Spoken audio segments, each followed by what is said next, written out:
from the top rope, and the Great American Bash, I bid you all good evening, morning, afternoon, wherever you may be in this great land of ours or around the world. Welcome to the $55 million studio. I'm the Pro Wrestle Machine. Let's get into this issue. Through the use of the Pro Wrestle Machine. March 22, 1999 Wrestling Observer Newsletter. Wcw Uncensored Review. Hogan/Flair Double Turn. History of Flair's title wins, tons more. By Observer Staff. It took all of 70 seconds for the Ric Flair-Hulk Hogan double turn to take place at the WCW Uncensored pay-per-view show on March 14 at Freedom Hall in Louisville, and by the end of the match, Hogan had been screwed so many times by bad officiating that the turn was complete, even with the stipulation of Flair having to retire should he lose. So when the dust cleared, Flair captured his 14th, or 18th, or 22nd, more on that later, version of the World Heavyweight title. This adds to the list that makes him not only the most decorated of the so-called Major League champions in history, but now makes him the oldest man, at 50, ever to hold at least what purports to be this version of the alleged fictitious history version of the 1905 title. Flair lost the NWA World Heavyweight title for the final time at the age of 49 in 1966. Both Thesz, Nick Bockwinkel and Vern Gagne held versions of the world title well past the age of 50, and Mil Mascaras probably still holds that IWA title today, although that was probably never considered a major league title past the age of 60.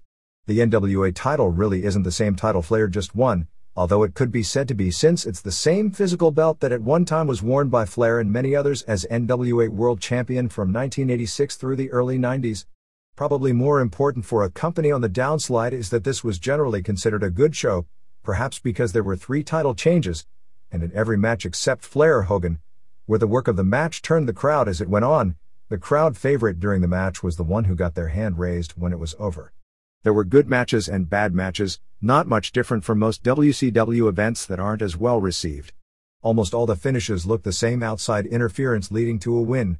The crowd in Louisville was hotter than the usual WCW pay-per-view crowd, which really helped the show, particularly in the cruiserweight match, which usually is the best in the ring on most shows, but on many shows the crowd is indifferent toward. And aside from the double turn with Charles Robinson playing heel ref, which was spelled out so ridiculously clearly from the start that you couldn't miss it, there weren't much when it came to groundbreaking angles.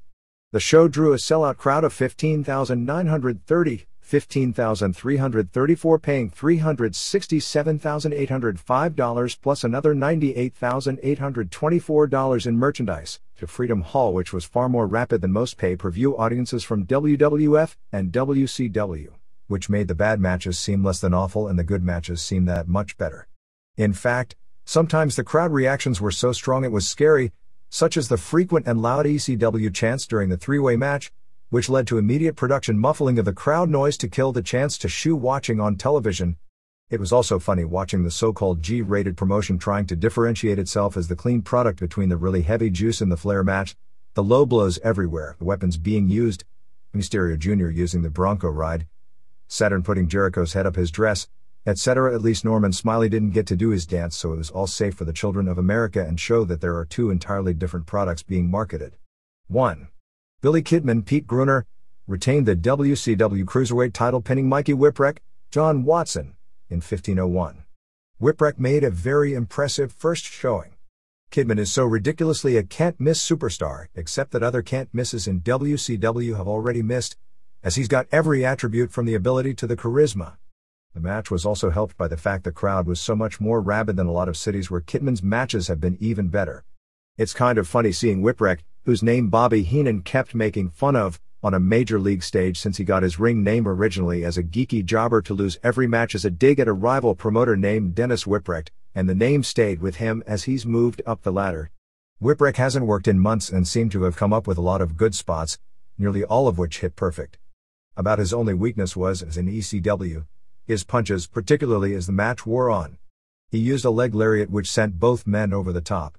He dropped Kidman's throat on the top rope off a Mexican spot. He did a leg drop to the back of Kidman's head while jumping from the ring to the apron. Kidman did a springboard plancha deep into the aisle. Whipwreck went for a plancha, but Kidman moved and Whipwreck crashed his jaw on the guardrail. Whipwreck used a drop toe hold to the steps. Kidman used a clothesline off the top and a form of a tiger driver for near falls along with a backward superplex. Whipwreck did a dragon sleeper into a form of a suplex before Kidman finally finished him off with a shooting star press. 3.5 stars. 2. Stevie Ray, Lane Huffman beat Vince, Michael Jones, in what was billed as a Harlem Street fight for control of the black and white in 6:30. It was made clear in the commentary that whoever wins really isn't in control of anything. They brawled in the stands, which people got off on. Once they got in the ring, the crowd heat died. It climaxed, or lack thereof, in the worst-looking bonking head spot in history. Their heads came nowhere close. Ray went down, Vince was stunned, and was supposed to fall down with a headbutt to the groin. Suffice to say his headbutt was as pathetic as the collision. You could train hamsters to do better spots. I guess Horace Hogan had enough as well, as he ran to the ring and threw in a slapjack and said, he didn't care who got it because he was the one in control of the black and white. Vince got it, but Ray blocked his blow and used the maneuver called the slapjack, as opposed to the object called the slapjack, for the pin. Dud. Before the next match they went to the internet location where Mark Madden was interviewing Chris Jericho about the upcoming dog collar match and noted that Jericho had never been in a dog collar match in his career. I guess that proves I've been having major hallucinations watching Nitro every Monday night, because in that nightmare I had last week, I saw Jericho in a dog collar match with Liz Mark Jr. 3. Kevin Nash pinned Rey Mysterio Jr., Oscar Gutierrez, in 6:19. This was originally listed as being the semifinal match on the card as late as the afternoon. I don't know why it was moved up so early in the show, and it really doesn't matter, although Mysterio Jr. was pretty jazzed about being in the semi of a major pay-per-view show. Nash threw Ray around and he took big bumps. The fans popped real big early for Mysterio's comebacks, but the more offense he had, the more booing you could hear and the stronger the crowd switched to Nash. Just seeing the two standing there begged for a tail of the tape type size comparison, but nobody wants to do that for fear of making Mysterio Jr. look ridiculous. Geez, if that's the case, why book him with these huge guys to begin with? Typical WCW to shoot an angle to exploit a point that they are then afraid to address. Anyway, Mysterio Jr. did the low blow for a near fall spot, which I guess was to show that Nash was tougher than Scott Norton, who got pinned with the same sequence. Lex Luger then tripped Mysterio Jr., leading to Nash using a high kick and a jackknife power bomb for the pin. Not that the giant killer gimmick has been destroyed after 1 month, which was the plan all along. I'm trying to figure out what the purpose of it was to begin with. 1.5 stars. 4. Jerry Flynn won a handicap match from Ernest Miller and Sonny Wanu in 7:08. Wanu mainly ran away, with Flynn having lost the ponytail, and with Bart Gunn having the same haircut and having his physique go back to its natural dimensions, and given the respective charisma of both, I swear they may as well be the same person. Flynn's work in this match was real good, and it's too bad nobody takes him seriously as a star and he's saddles with working with these clowns. Most of this was built around Wanu running away and not wanting to get in. He tagged in once, but when Flynn arose, he ran off. At one point Miller went to hit Flynn with a chair, but ref Mickey J took the chair away from him. At an uncensored pay-per-view given what would take place for the rest of the show, finish saw Miller and Wanu collide, which at least looked better than when Vince and Ray did it earlier in the show, and Flynn pinned Wanu. Mickey J counted 3 even though Miller made the save, so the finish looked real bad. Not sure if it was J who counted 3 at the wrong time, he's done that in the past, or Miller made the save when he wasn't supposed to. 1/2 star. 5. Hawk, James Fullington, won the 3-way over Bam Bam Bigelow, Sut Bigelow and Raven, Scott Levy, in 14:29. It was exactly what you'd expect. The fans were into it a lot, which made it come across better than the usual weapons match that gets redundant and old if it goes more than 8 minutes. It was too long, but the guys willingly took a lot of punishment to make it look good. Chastity came out with a mail cart filled with weapons. They killed each other dead with garbage can shots. Raven boxed both guys' ears with the garbage can lids. Bigelow broke on Hawk. They used a mailbox. At one point Raven did a drop toe hold on Hawk to hit a garbage can, but it was hilarious as they had to do this high spot while jumping around with weapons everywhere, so Hawk was slipping everywhere. Raven was hit with an ironing board, but the shot was bad and Raven didn't know it, so didn't react, which people booed, but he did sell the second one. Hawk broke an ironing board, which brought very loud chants of ECW, which the production crew quickly muffled. It was funny, because Hawk in his pre-match interview talked about how all three had a long and storied history against each other, but couldn't say how or where. So all the hardcore fans knew what he was talking about, and as usual nobody is allowed to address and explain what the hell it is he was referring to for the 90% of casual fans who don't have a clue. Those fans probably think half the interviews are being done in a foreign language to begin with. Bigelow beat on Hawk with a fan, you know, one of those things that cools down a room. but a member of the audience, although the latter would have been funnier and gotten a bigger pop. The fan shots were weak and the crowd booed them pretty heavy. Raven used an oar to Bigelow's groin. Both guys jumped on Bigelow to do this double sleeper spot, but Bigelow couldn't hold them and they all tumbled down, so the spot was blown and they all laid there trying to figure out what to do. So let's grab some weapons and hit each other in the head as hard as we can. Hawk did a Frankensteiner off the top on Raven. He got a table, causing another ECW chant, and causing the production crew headaches of having to turn off the crowd noise. This was getting hilarious at this point. Bigelow power bombed Hawk through the table, but it didn't break, so Bigelow had to splash onto him, thereby breaking the table. Hawk came back and started hitting Bigelow in the knee with the cane and then hit Raven with the cane pretty carelessly. Raven could have been hurt by that one. Hawk set up another table and Bigelow ended up being whipped into it, breaking it. Raven used the DDT on Hawk. Chastity threw in duct tape and Raven taped Hack's arms behind him to duplicate the Royal Rumble spot where Mankind was chair-shotted to death while being handcuffed.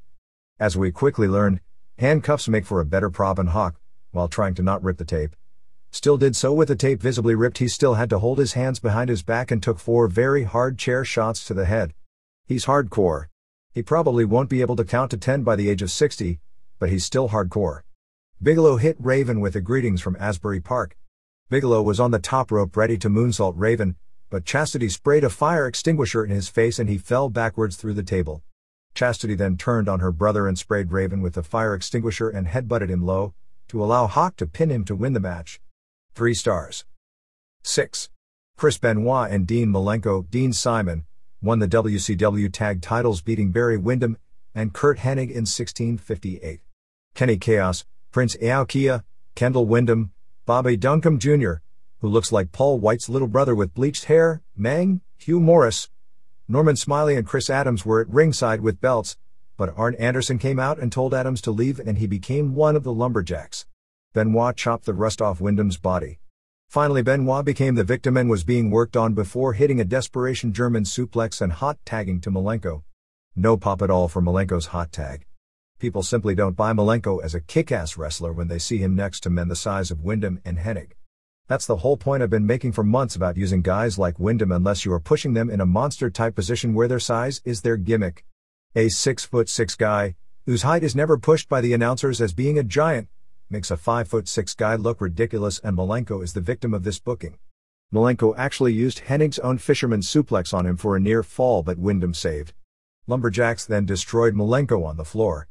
Malenko got destroyed until hot tagging Benoit. Benoit was brawling outside the ring, and Hennig took off his belt and cracked Malenko and Anderson with it. Anderson pulled out a tire iron and hit Hennig. Malenko was supposed to get Windham's belt and put it around his throat and throw him off the buckles as retribution for last month. Unfortunately, the spot was screwed up as Malenko never got the belt around Windham's neck and Windham took a silly bump anyway. Benoit then went to the top and momentarily slipped, but recovered enough to where he hit the diving headbutt for the pin. 2 3/4 stars. 7. Perry Saturn. Perry Sotelo pinned Chris Jericho, Christopher Irvine, in a dog collar match in 1150. I thought a dog collar match meant you had to drag a guy around the ring to win. Then again, I thought a first blood match meant the first guy who bleeds loses, too. Saturn came out with his new look, lots of eye makeup, lipstick, a shaved head, green contacts, a black leather dress and black corset. Jericho called his Rue Perry. I think he meant Rue Paul, because it sounded like that guy on 90,210 and I just don't remember that guy ever running around wearing a dress. Jericho booted Ralphus out and wore a mouthpiece. Anyway, the chain totally got in the way of the match and it came off really clumsy. The only real purpose of a chain match is for the blood and the gimmick finish, and they weren't allowed to do either, so the chain got in the way and ruined what could have been at least a decent match. They did a few clever spots such as Jericho going for the lion tamer, and Saturn tying him up with the chain so when Jericho got the hold, he was choking himself and had to break it. Jericho kicked out of a Death Valley driver on a chain. Saturn tried a Frankensteiner off the top but Jericho blocked it and turned it into a forward power slam off the middle ropes. Jericho took the chain off Saturn and wrapped himself up in it. He went to do a moonsault and apparently was supposed to miss, to set up the finish, but Saturn moved right into where Jericho landed so he hit him. So they set the spot up again, this time Jericho doing a regular splash wrapped in the chain and this time actually missing, and Saturn got the pin using a Death Valley driver. 1/2 star. 8. Booker T.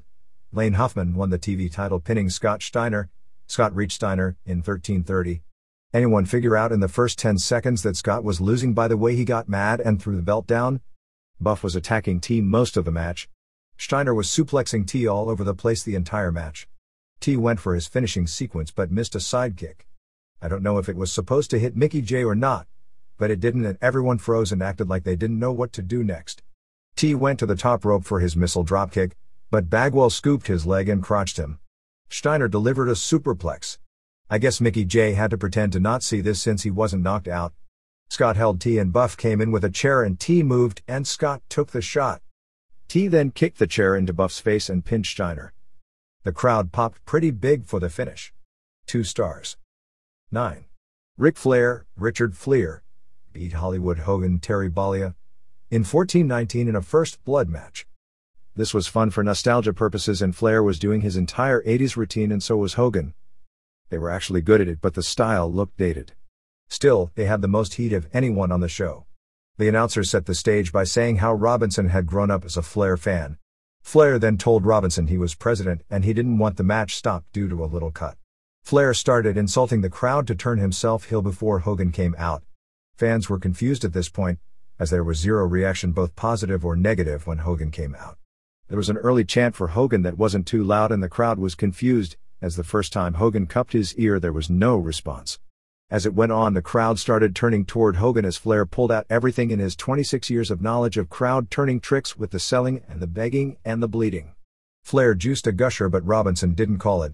The fans didn't get upset by that, as it was clear most of them really didn't know the steps to begin with. Where the fans started feeling it was a screw job by the ref was when Hogan leg dropped Flair and Robinson didn't count, as by the steps, he shouldn't have. Flair whipped Hogan into the cage and he bled a little. David Flair and Torrie Wilson came out. Rick spit on David and did a pelvic thrust to Torrie and got a total babyface reaction for that. After another leg drop, Robinson again didn't count, and the fans who cheered Flair for thrusting himself at Miss Wilson turned on him again. After a no-sell spot off a suplex, Hogan rammed Flair's head into the cage. Flair was covered in G-rated blood by this point. Robinson finally took a bump, as what is a main event on a pay-per-view without the ref being bumped. Flair used a low blow. Anderson ran from the back and decked David, which was the biggest pop of the entire card. Wilson jumped on Anderson's back, but he threw her down. They didn't get that spot right, as the idea is for the dress to fly over and get the panty shot. Anderson gave Flair the tire iron and he hit Hogan with it.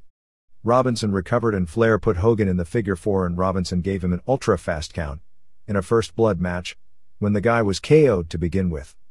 Flair got out of there to make sure there was no cheering for a post-match celebration, leaving Hogan as being screwed inside the ring. This wasn't on television, but as Flair was leaving, Malenko and Benoit came out with the tag belts to congratulate him, and he totally blew both of them off, to further turn heel. No matter how old Flair is, and how silly it is to build around him because of it, you can't take away from him that he was able to almost totally turn Hogan, which many thought was impossible, and do it almost immediately, and that it was the oldest player in the game who was still very much a key player and gave Hogan his 2 best matches of the past several years on consecutive pay-per-view shows.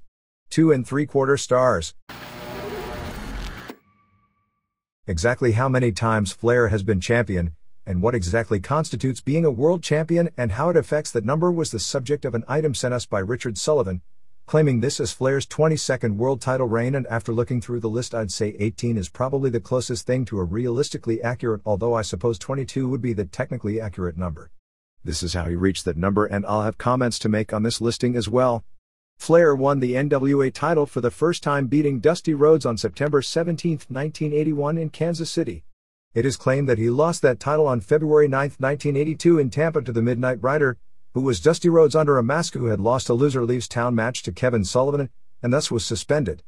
As the storyline went at the time, Bob Geigel, who was the NWA president at the time, after the match ordered him to unmask and he refused, since unmasking revealing Rhodes would lead to a suspension for life, or 1 year, or whatever it was in those days.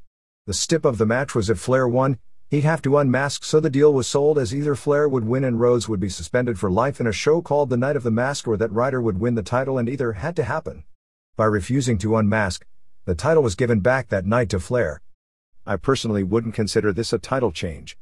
Wrestling Title Histories lists the Flair vs. Midnight Rider match as being February 9, 1983 in Tampa. Since I don't have observers dating back that far, although we were around, Who knew back then that anyone would care about such things as wrestling history 15 years later? I can't verify things happened exactly like that, but I'm basically certain this match actually took place in Miami Beach and not Tampa, because I went to spring break in Fort Lauderdale about 6 weeks after the Night of the Mask and a lot of the local kids were talking about it. It is possible they did the same angle in both cities, as that often happened in those days. But I remember the Florida television that I watched regularly, and I'm pretty sure they were building the match up specifically for one night and not as a weekly tour match, and that night was in Miami Beach, but I'm sure others can verify the date and place of that match.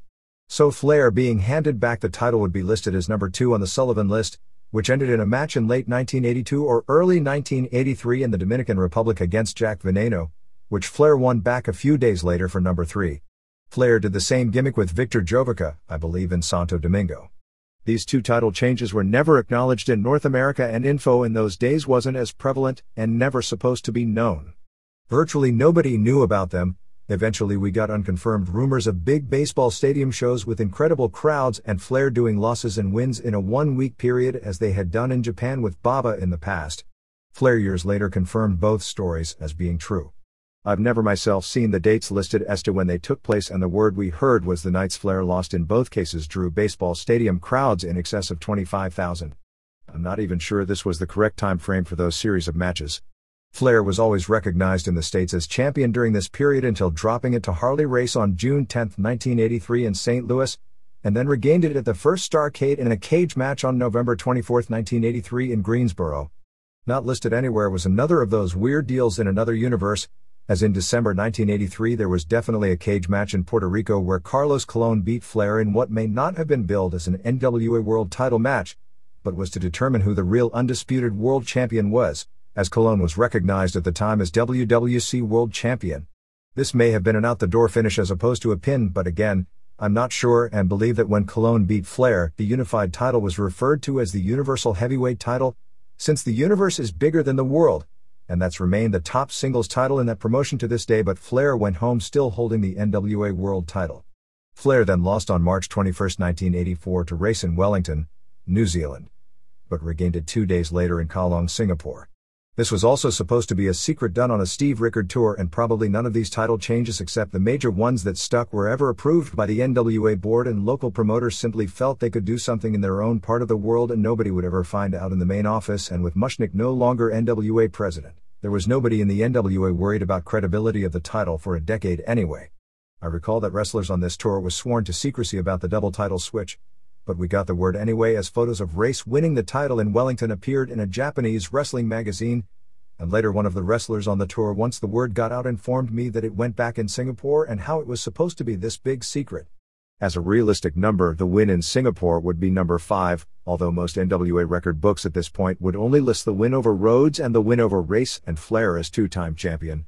Kerry Von Erich beat Flair on May 6, 1984 at Texas Stadium in a very famous match, but Flair regained it on May 24, 1984 in Yokosuka, Japan.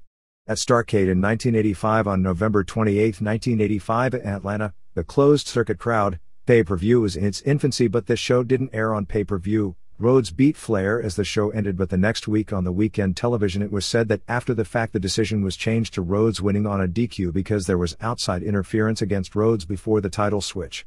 Rhodes finally won the title on July 26, 1986 in Greensboro as a setup for Flair's 4th in storyline but 7th or 8th depending on what you consider the Midnight Rider deal to be, title win on August 9, 1986 in St. Louis. Flair lost to Ron Garvin on September 25, 1987 in Detroit, basically to set up the Starrcade main event on November 26, 1987 in Chicago, with Flair regaining it, which we should call number 8, which was the first ever NWA pay-per-view show. Ricky Steamboat beat Flair on February 20, 1989 in Chicago, and Flair regained it on May 7, 1989 in Nashville, billed number 6, but we'll call number 9. Sting beat Flair on July 7, 1990 in Baltimore, and at this point they started calling the belt the WCW belt as well as the NWA belt, and the WCW initials were used more often. I can recall that night vividly, as that was when the hierarchy at WCW decided Sting was the man and Flair's career as a headliner was over. Historically, Harley Race had 7 NWA title reigns, really 8, Lou Thesz had 6, although Thesz probably had more than a dozen over various different world titles, and 6 was a recreated history story, and it was actually a bigger deal politically at the time than you'd ever think that Flair was never going to get the chance to get number 7 and number 8 to break Race's record. Of course, Sting failed and Flair got it anyway in January 11, 1991 in East Rutherford, New Jersey, which was billed as tying Race's record and was pretty much considered a major historical occasion at the time, which I guess shows how much times change because things like this now seem to ridiculously silly. On March 21, 1991 at the Tokyo Dome, Tatsumi Fujinami beat Flair on a match taped for American pay-per-view with a dusty finish. In the building to the fans, Fujinami left as NWA World Champion, which was a big deal because I was there that night and the Japanese were celebrating like they had just won the war. But backstage they did the angle where the Americans stole the belt back because the American ref saw the over-the-top rope DQ before the pinfall. Flair returned home as champion. In Japan, they claimed that Flair took possession of the belt because WCW ruled about the DQ, but that Fujinami, who I don't believe wore a belt during this period nor did he ever defend the title, was introduced at the matches as the NWA World Champion, although it's doubtful that the NWA Board of Governors, such as they existed in those days, ever ruled as such. On May 19, 1991, Flair beat Fujinami in St. Petersburg in what was billed as simply a title defense in the US but a title unification match in Japan. This is where it gets confusing. To get to number 22, Flair's win over Sting was billed as winning 2 titles, WCW and NWA, which technically were always 2 different belts although were basically the same thing at the time, and beating Fujinami gets the number up to 13. I'd consider Fujinami's claim as valid since New Japan was the first or second biggest wrestling company in the world at the time, so let's call the St. Pete win number 11. This is where politics got real interesting. On 2 separate occasions at house shows, Flair was supposed to drop the title to Lex Luger and refused. Television cameras were even brought to house shows in both Chicago and St. Louis to film title changes that didn't take place, as he was at major odds with Jim Herd, who ran WCW at the time. This was actually in background very similar to the McMahon-Hart story. Flair tried to hold WCW for a contract extension since once again they were planning on phasing him from the top, again remarkably similar to the Hart deal, although Flair played his cards a little different and perhaps smarter from a self-preservation standpoint, as he didn't make the mistake of trusting the wrong people in the ring, and in doing so wanted to cut his money greatly. Finally, Flair was supposed to drop the title to Luger on a pay-per-view show on July 14, 1991 in Baltimore, which turned out to be an infamously bad night of wrestling. Then Herd, for whatever reason, changed his mind again because of all the heat with Flair over the contract by this point and ordered a title switch immediately, at a television taping about 2 weeks earlier, to Barry Windham. Flair no-showed the taping. Herd fired Flair and the WCW title was held up until Luger beat Windham on that July 14th show. At this point the NWA, such as it was, which actually didn't even promote wrestling in those days, basically broke from WCW and ruled that Flair was still the champion, and that the WCW title wasn't the NWA title. Flair never wrestled as NWA champion or anywhere before going to the WWF with the gold belt emblematic of both the NWA and WCW champion. Flair took the actual belt with him, which is now the current WCW belt, and Luger and Windham wrestled for a different physical belt. Flair worked in WWF with the NWA physical belt until WCW sued WWF about the belt and won the case. Flair and McMahon then created almost an identical-looking belt for Flair to wear as real world champion, but never being recognized nor defending any title in WWF, and they were back in court again and WWF lost again. A few weeks after this second loss in court, Flair won the WWF title on January 19, 1992 in Albany in the Royal Rumble, which we'll call number 12. Flair lost it at WrestleMania on April 5, 1992 in Indianapolis to Randy Savage, and regained it on September 1, 1992 in Hershey, Pennsylvania. Flair's first WWF reign was a success, but the second was becoming a total bust, and in what at the time was almost a shocking panic move, the WWF went with, not an unknown, but someone who conventional wisdom didn't see as a potential champion, a guy named Bret Hart who beat Flair on October 12, 1992 in Saskatoon. Before long, McMahon wanted to move Flair out of the main events, and Bill Watts, who was running WCW, made Flair a big money offer to return. McMahon had always promised Flair if he moved him out of main events that he'd allow him to leave, even with the contact, and turned out to be a man of his word in this case and let Flair go, provided Flair go out doing jobs on the way out, including a televised loser leaves match against Curt Hennig, which he lost. On July 18, 1993, Flair beat Barry Windham in Biloxi, Mississippi to win the NWA World Heavyweight Championship, The NWA and WCW had mended fences under Watts and Seiji Sakaguchi, and had revived the title 1 year earlier in Japan, which would be number 14. In September, the NWA and WCW had their second and final dispute. WCW wanted Flair to drop the NWA title to Rick Rude. The NWA board, which existed but had no actual power in wrestling anymore, voted to refuse to allow the switch. Of course, WCW did so anyway, and another court fight ensued, which the NWA won, and the title Rude won was instead called the WCW International Heavyweight title. However, WCW did win the rights to the physical belt, as one of the things Turner purchased when buying the company from Jim Crockett, whose company and not the NWA bought the belt for Flair in 1986. Number 15 was the famous Flair-Vader Starrcade match on December 27, 1993 in Charlotte, capturing the WCW title. The title was held up after a double pin finish in a pay-per-view match against Steamboat on April 17, 1994, and Flair won the rematch on April 24, 1994 in Atlanta at Center Stage. This match is listed at number 18 on the Sullivan list, but most consider the title being held up and the Flair win and simply maintenance of the title, so I'd consider it 15 at this point still. On June 23, 1994, Flair beat Sting, who held the WCW International title, which was the physical old NWA belt, in Charleston, South Carolina, to basically unify the titles into one for when Hogan came in to beat Flair on July 17, 1994 in Orlando. This win is listed at number 19 by Sullivan, but I don't consider it a world title win even though it was the physical world title belt. It had been called International title for the previous 9 months. Number 16 would be Flair's win over Randy Savage at Starrcade 95 in Nashville on December 27, 1995, which lasted until losing on January 22, 1996 in Las Vegas. Number 17 would be Flair's win over Savage on February 11, 1996 in St. Petersburg, which he lost to the Giant on April 22, 1996 in Albany, Georgia, which would make this week's win at number 18, although you can call it 14, or 22, or basically any number in between that you'd like. WCW actually had some competitive periods when it came to the battle of the tag team main events, but overall March 15th was the same old story. Raw fell from its record levels of the previous 2 weeks, probably because of trying to get too cute on its storylines once again, but drew a 5.81 rating, 5.77 first hour, 5.85 seconds hour, and an 8.9 share to Nitro's 4.29 rating, 4.77 first hour, 4.27 seconds hour, 3.84 third hour, and a 6.5 share. Over the head-to-head 2 hours and 5 minutes, Nitro drew a 4.05 rating. Both shows were similar in that they each were focused around tag matches with arguably the 4 big stars of each company: Steve Austin and Mankind vs. Rock and Paul White, now known as The Big Show for Raw, Bill Goldberg and Ric Flair vs. Hulk Hogan and Kevin Nash for WCW. WCW booked what turned out to be a great 4-way angle to set up its match, and held it off until 9 p.m. rather than do the angle in the first hour when it would have drawn a huge rating and played before the largest potential audience, because the angle was done to try and keep fans from switching to Raw as people have grown accustomed.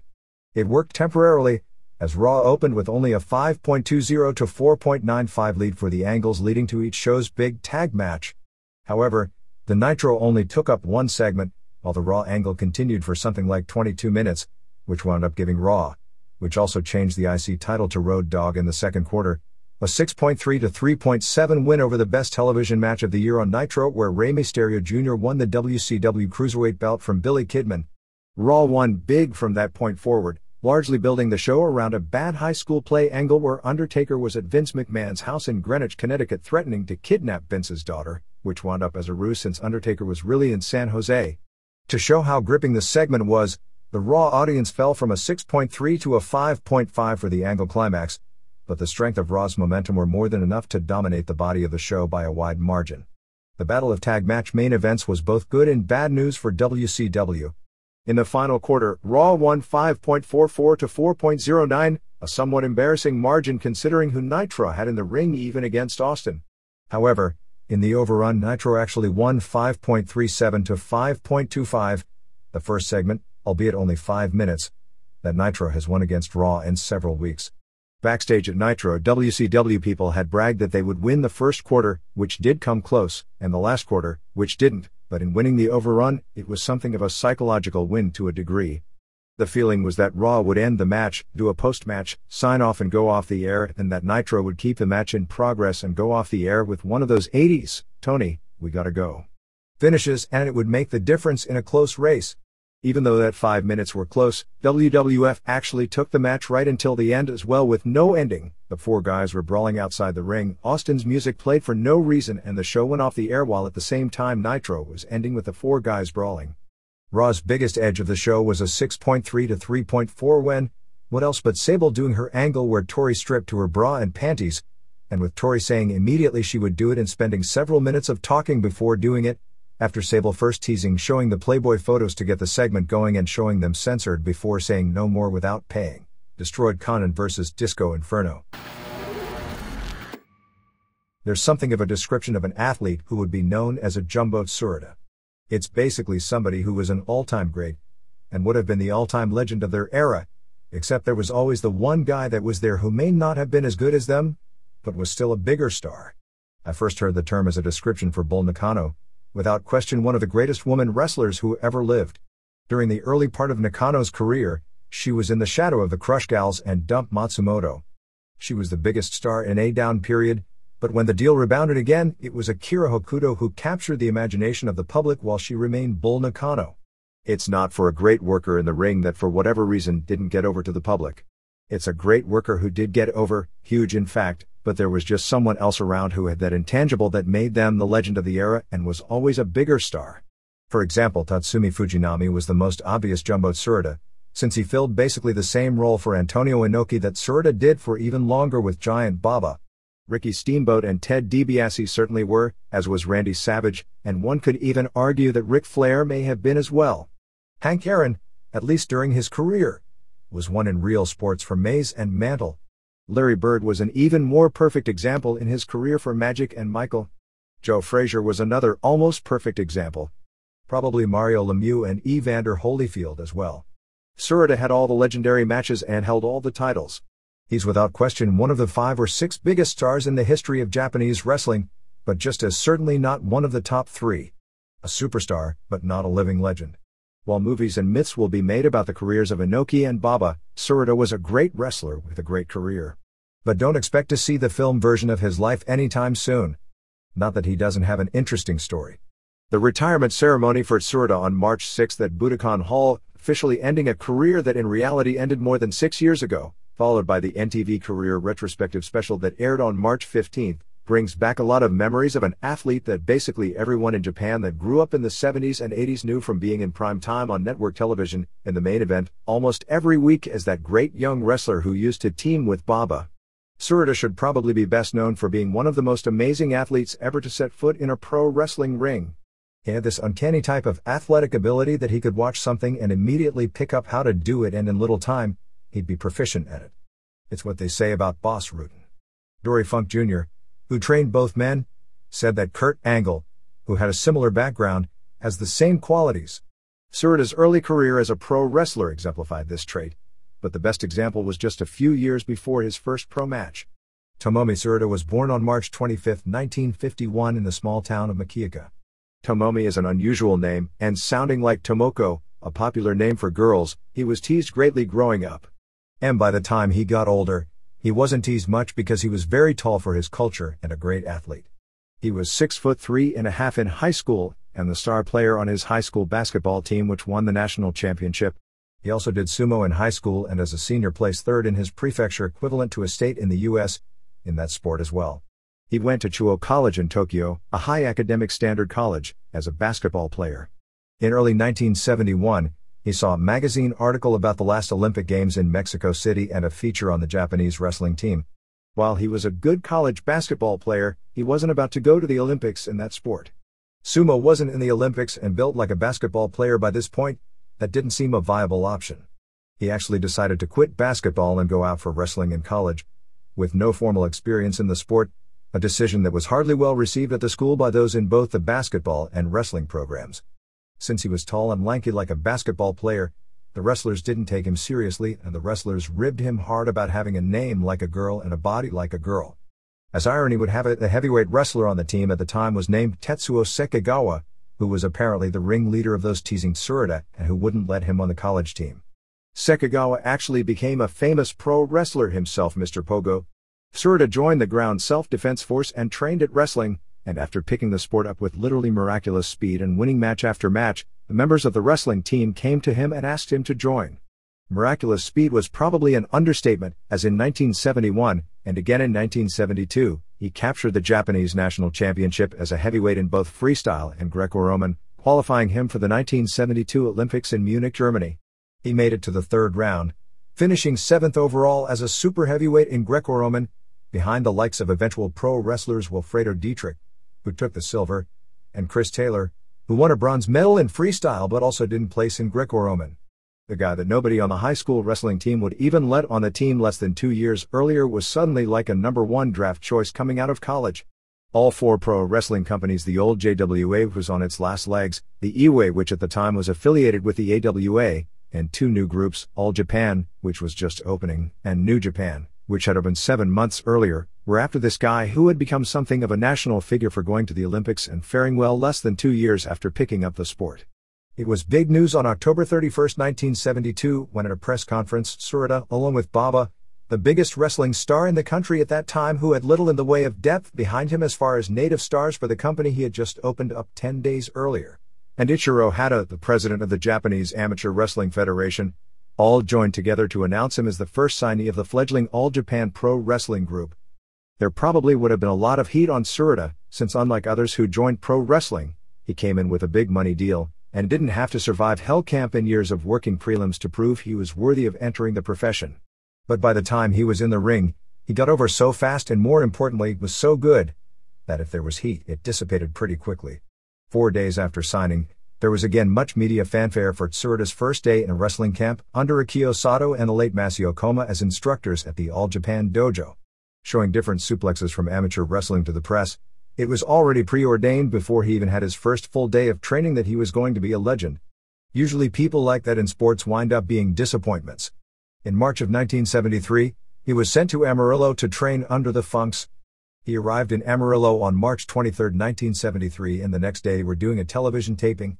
He was booked with a veteran named El Gran Tapia and was sweating bullets backstage.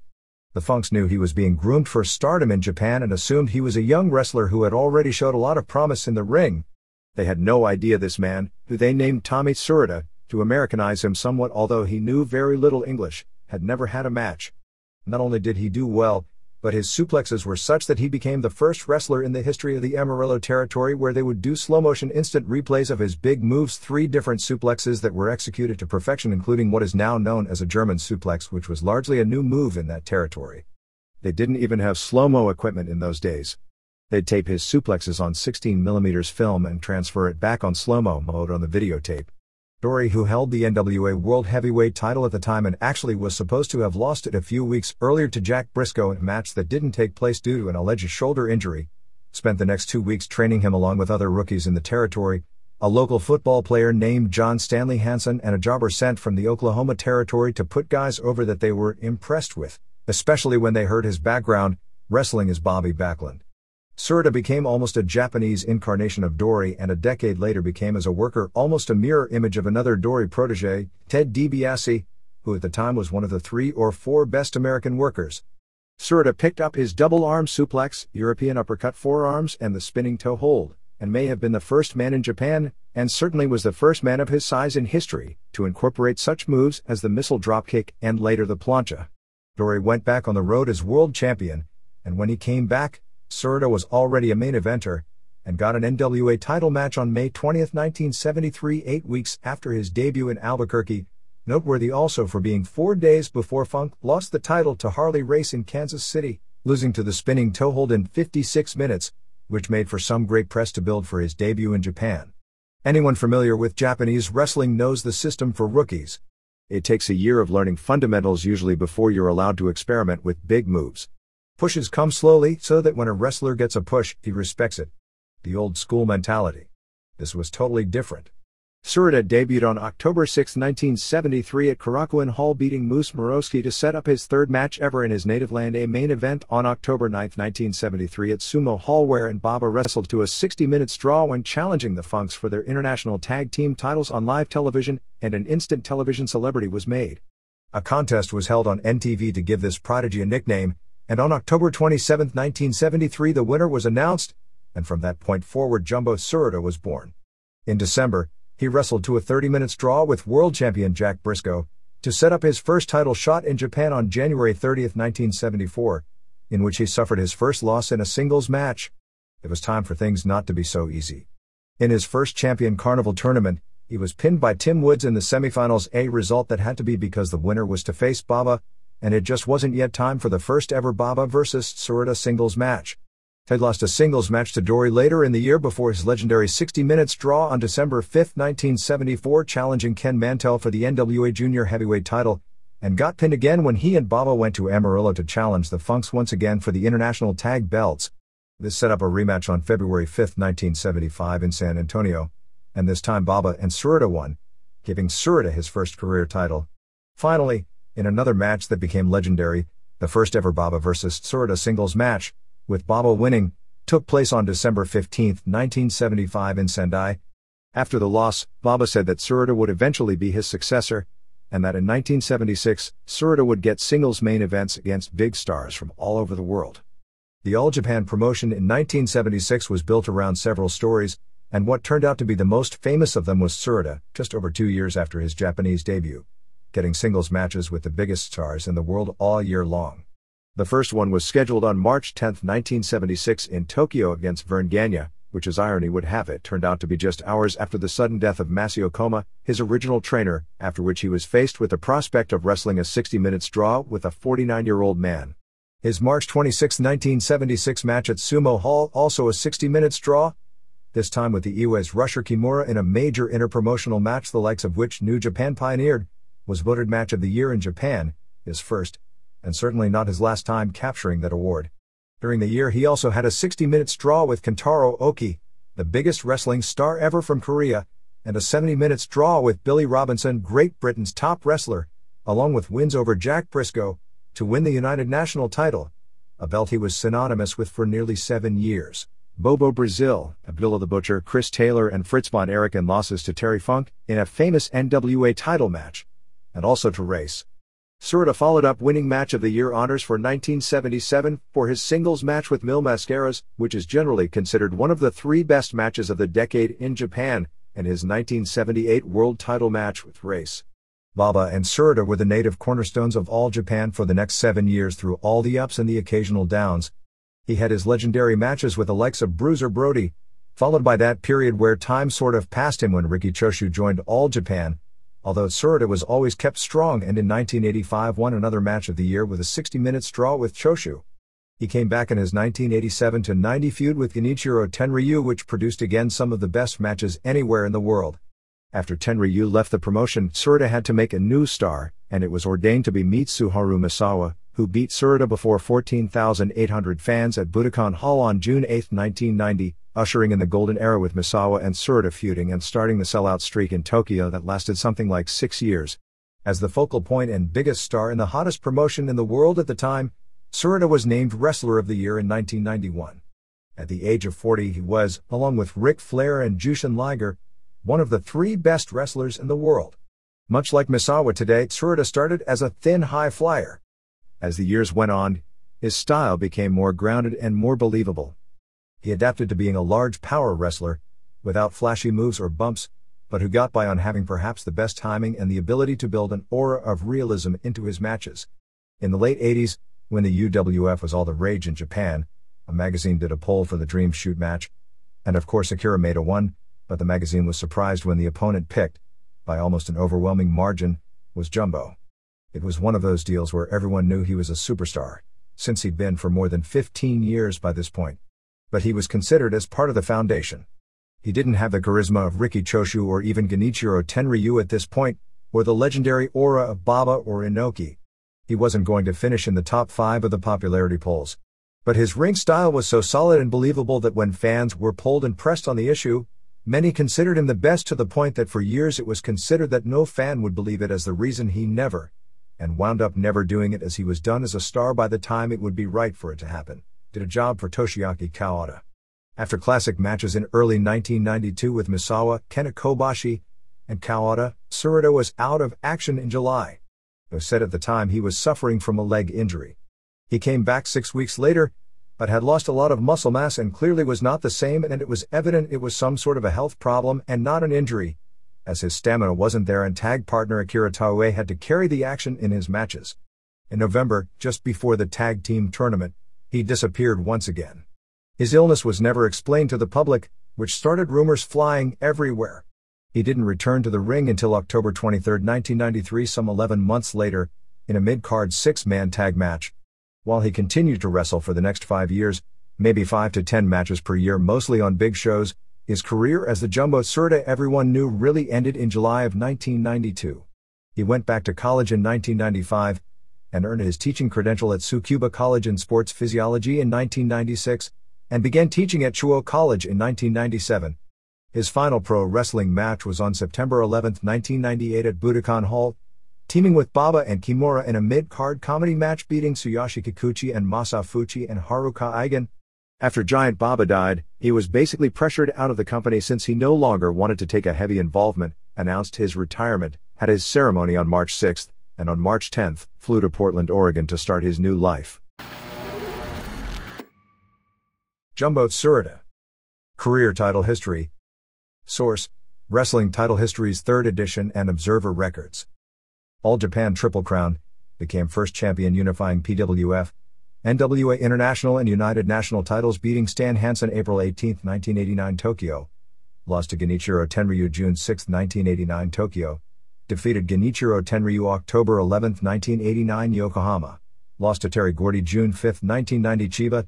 Defeated Stan Hansen January 19, 1991 Matsumoto. Lost to Stan Hansen January 28, 1992 Tokyo. AWA World Heavyweight. Defeated Nick Bockwinkel February 22, 1984 Tokyo. Lost to Rick Martel May 13, 1984 St. Paul. Pacific Wrestling Federation Heavyweight. Defeated Stan Hansen April 18, 1989 Tokyo to unify into Triple Crown. NWA International Heavyweight. Defeated Bruiser Brody August 30, 1983 Tokyo. Lost to Stan Hansen July 31, 1986 Tokyo. Defeated Stan Hansen October 21, 1986 Tokyo. Lost to Bruiser Brody March 27, 1988 Tokyo. Defeated Bruiser Brody April 19, 1988 Sendai. Defeated Stan Hansen to unify into Triple Crown April 18, 1989 Tokyo. United National Heavyweight. Defeated Jack Briscoe August 28, 1976 Tokyo in tournament final to win vacant title. Lost to Billy Robinson March 5, 1977 Akita. Defeated Billy Robinson March 23, 1977 Miami.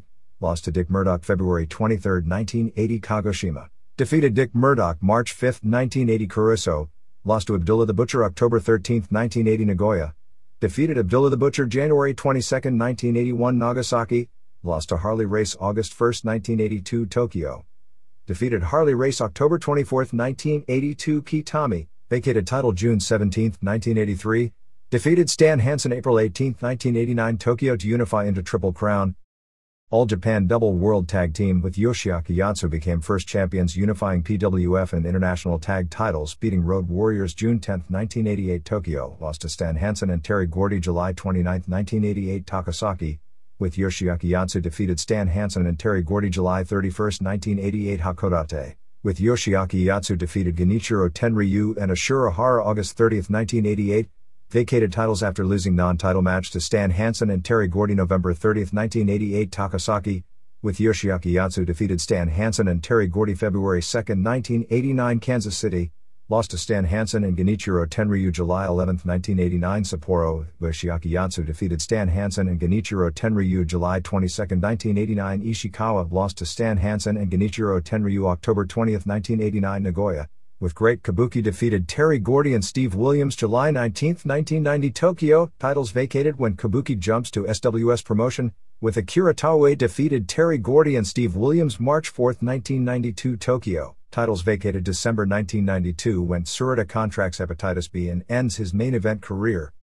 Pacific Wrestling Federation World Tag Team with Tiger Mask meets Suharu Misawa defeated Stan Hansen and Ted DiBiase July 3, 1987 Tokyo. Lost to Stan Hansen and Ted DiBiase July 11, 1987 Yonago. With Yoshiaki Yatsu defeated Genichiro Tenryu and Ashura Hara June 4, 1988 Sapporo. NWA International Tag Team with Giant Baba defeated Dory and Terry Funk February 5, 1975 San Antonio, lost to Kentaro Oki and Kim Duke October 28, 1976 Tokyo, with Giant Baba defeated Kentaro Oki and Kim Duke December 9, 1976 Tokyo, lost to Kentaro Oki and Kim Duke November 7, 1977 Seoul, South Korea, with Giant Baba defeated Kentaro Oki and Kim Duke May 11, 1978 Osaka, lost to Abdullah the Butcher and Ray Candy October 12, 1979 Asahikawa, with Giant Baba defeated Abdullah the Butcher and Ray Candy October 19, 1979 Koriyama, lost to Stan Hansen and Ron Bass April 12, 1983 Matsuyama, with Giant Baba defeated Stan Hansen and Ron Bass April 17, 1983 Nagasaki, lost to Tiger Jeet Singh and Umanosuke Ueda July 26, 1983 Fukuoka, with Giant Baba defeated Tiger Jeet Singh and Umanosuke Ueda August 1, 1983 Tokyo, vacated titles when Baba was injured, with Genichiro Tenryu defeated Bruiser Brody and Jerry Blackwell September 3, 1984 Hiroshima, lost to Riki Choshu and Yoshiaki Yatsu February 5, 1986 Sapporo, with Genichiro Tenryu defeated Riki Choshu and Yoshiaki Yatsu February 5, 1987 Sapporo, lost to Road Warriors March 12, 1987 Tokyo, with Yoshiaki Yatsu defeated Road Warriors June 10, 1988 Tokyo to unify into All Japan double tag team titles. NWA World Tag Team, Michigan/Ohio version, defeated John Bonello and Randy Scott June 28, 1980 Detroit promotion folded. Champion Carnival Tournament champion, May 1, 1980, defeated Dick Slater in finals. April 16, 1991, defeated Stan Hansen in finals. Real World Tag League Tournament champion, December 15, 1978, with Giant Baba drew Dory and Terry Funk in finals, won tournament by points. December 11, 1980, with Giant Baba defeated Dory and Terry Funk.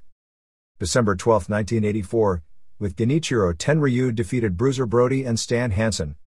December 12, 1986, with Genichiro Tenryu defeated Stan Hansen and Ted DiBiase.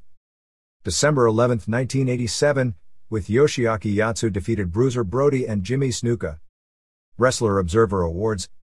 Wrestler of the Year, 1991. Feud of the Year, 1990, versus Mitsuharu Misawa, 1991, Tag Team Feud versus Misawa. Other Wrestler of the Year Awards.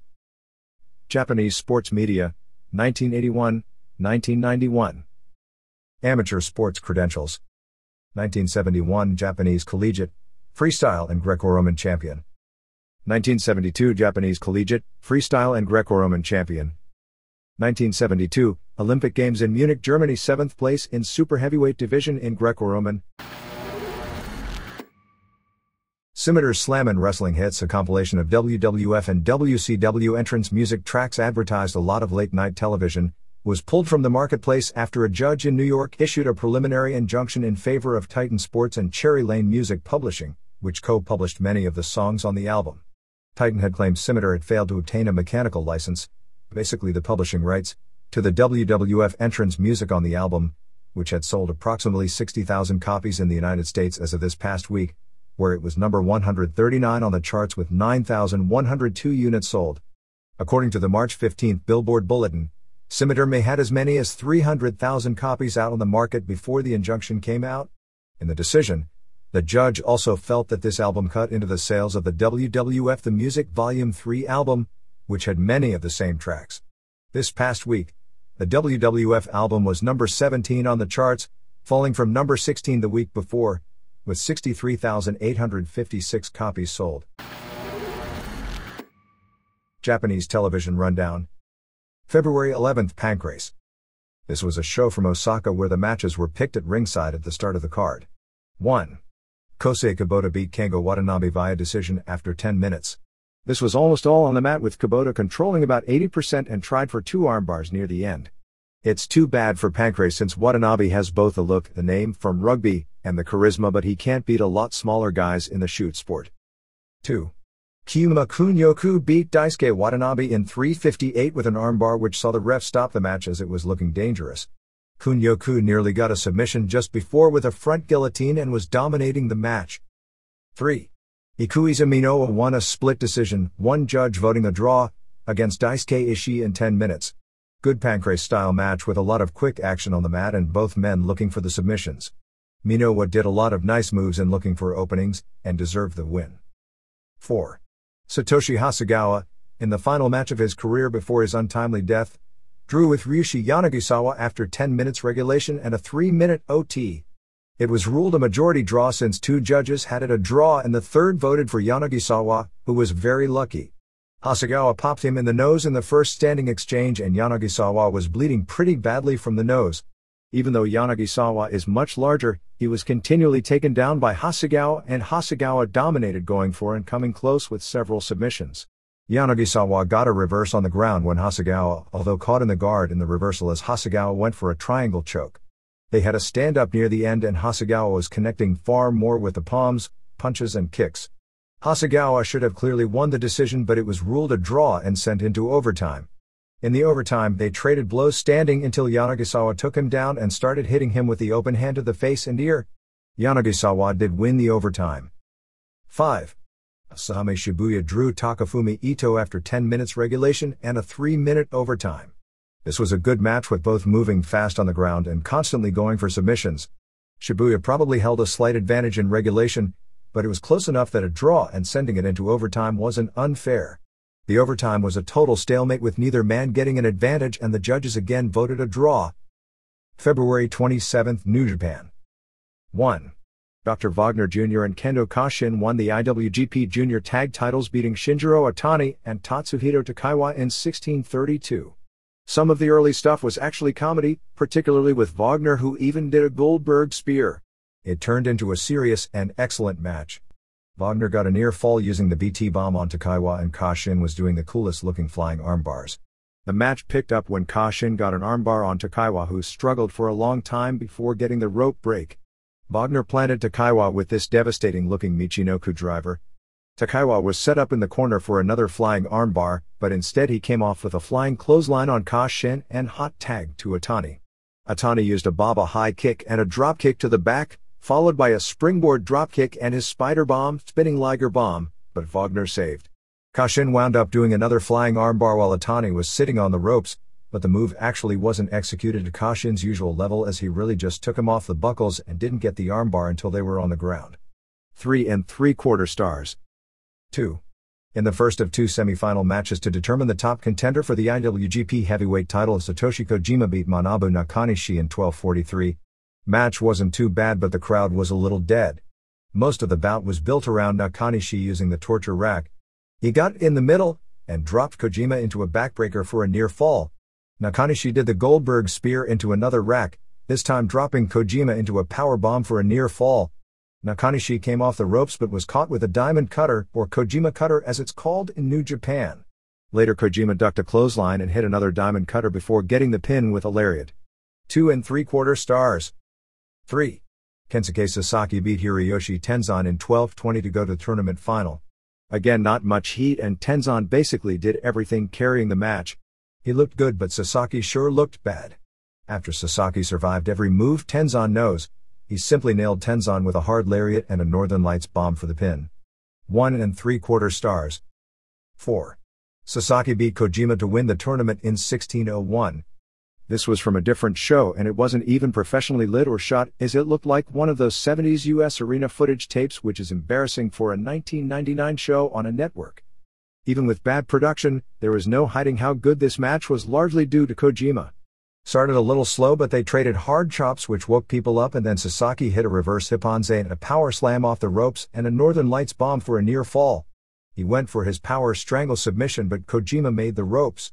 He went for another Northern Lights bomb, but Kojima got away and hit the diamond cutter for a near fall.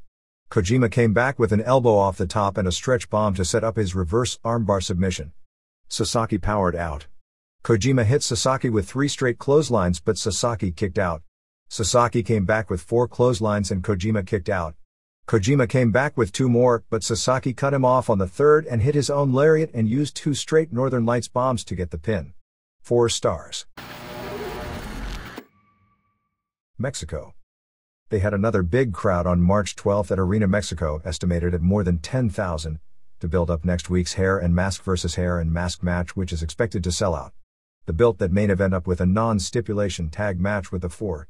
In this one, El Hijo del Santo and Negro Casas beat Bestia Salvaje and Scorpio Jr. in straight DQ falls, with Santo being bloodied up from Salvaje hitting him with knucks and having his mask ripped off, and Casas also bleeding heavy from Salvaje's knucks. In the semi, they did an angle to introduce Giant Silva at next week's show. Los Hermanos Dinamita were facing Mr. Niebla and Atlantis, and T. Nieblas Jr. in the third fall. Mascara Año 2000 kicked Atlantis low to win. Suki, WWF's Max Mini, ran in, and the Dinamita brothers were laughing at him and intimidating him when Silva did a run-in to save him.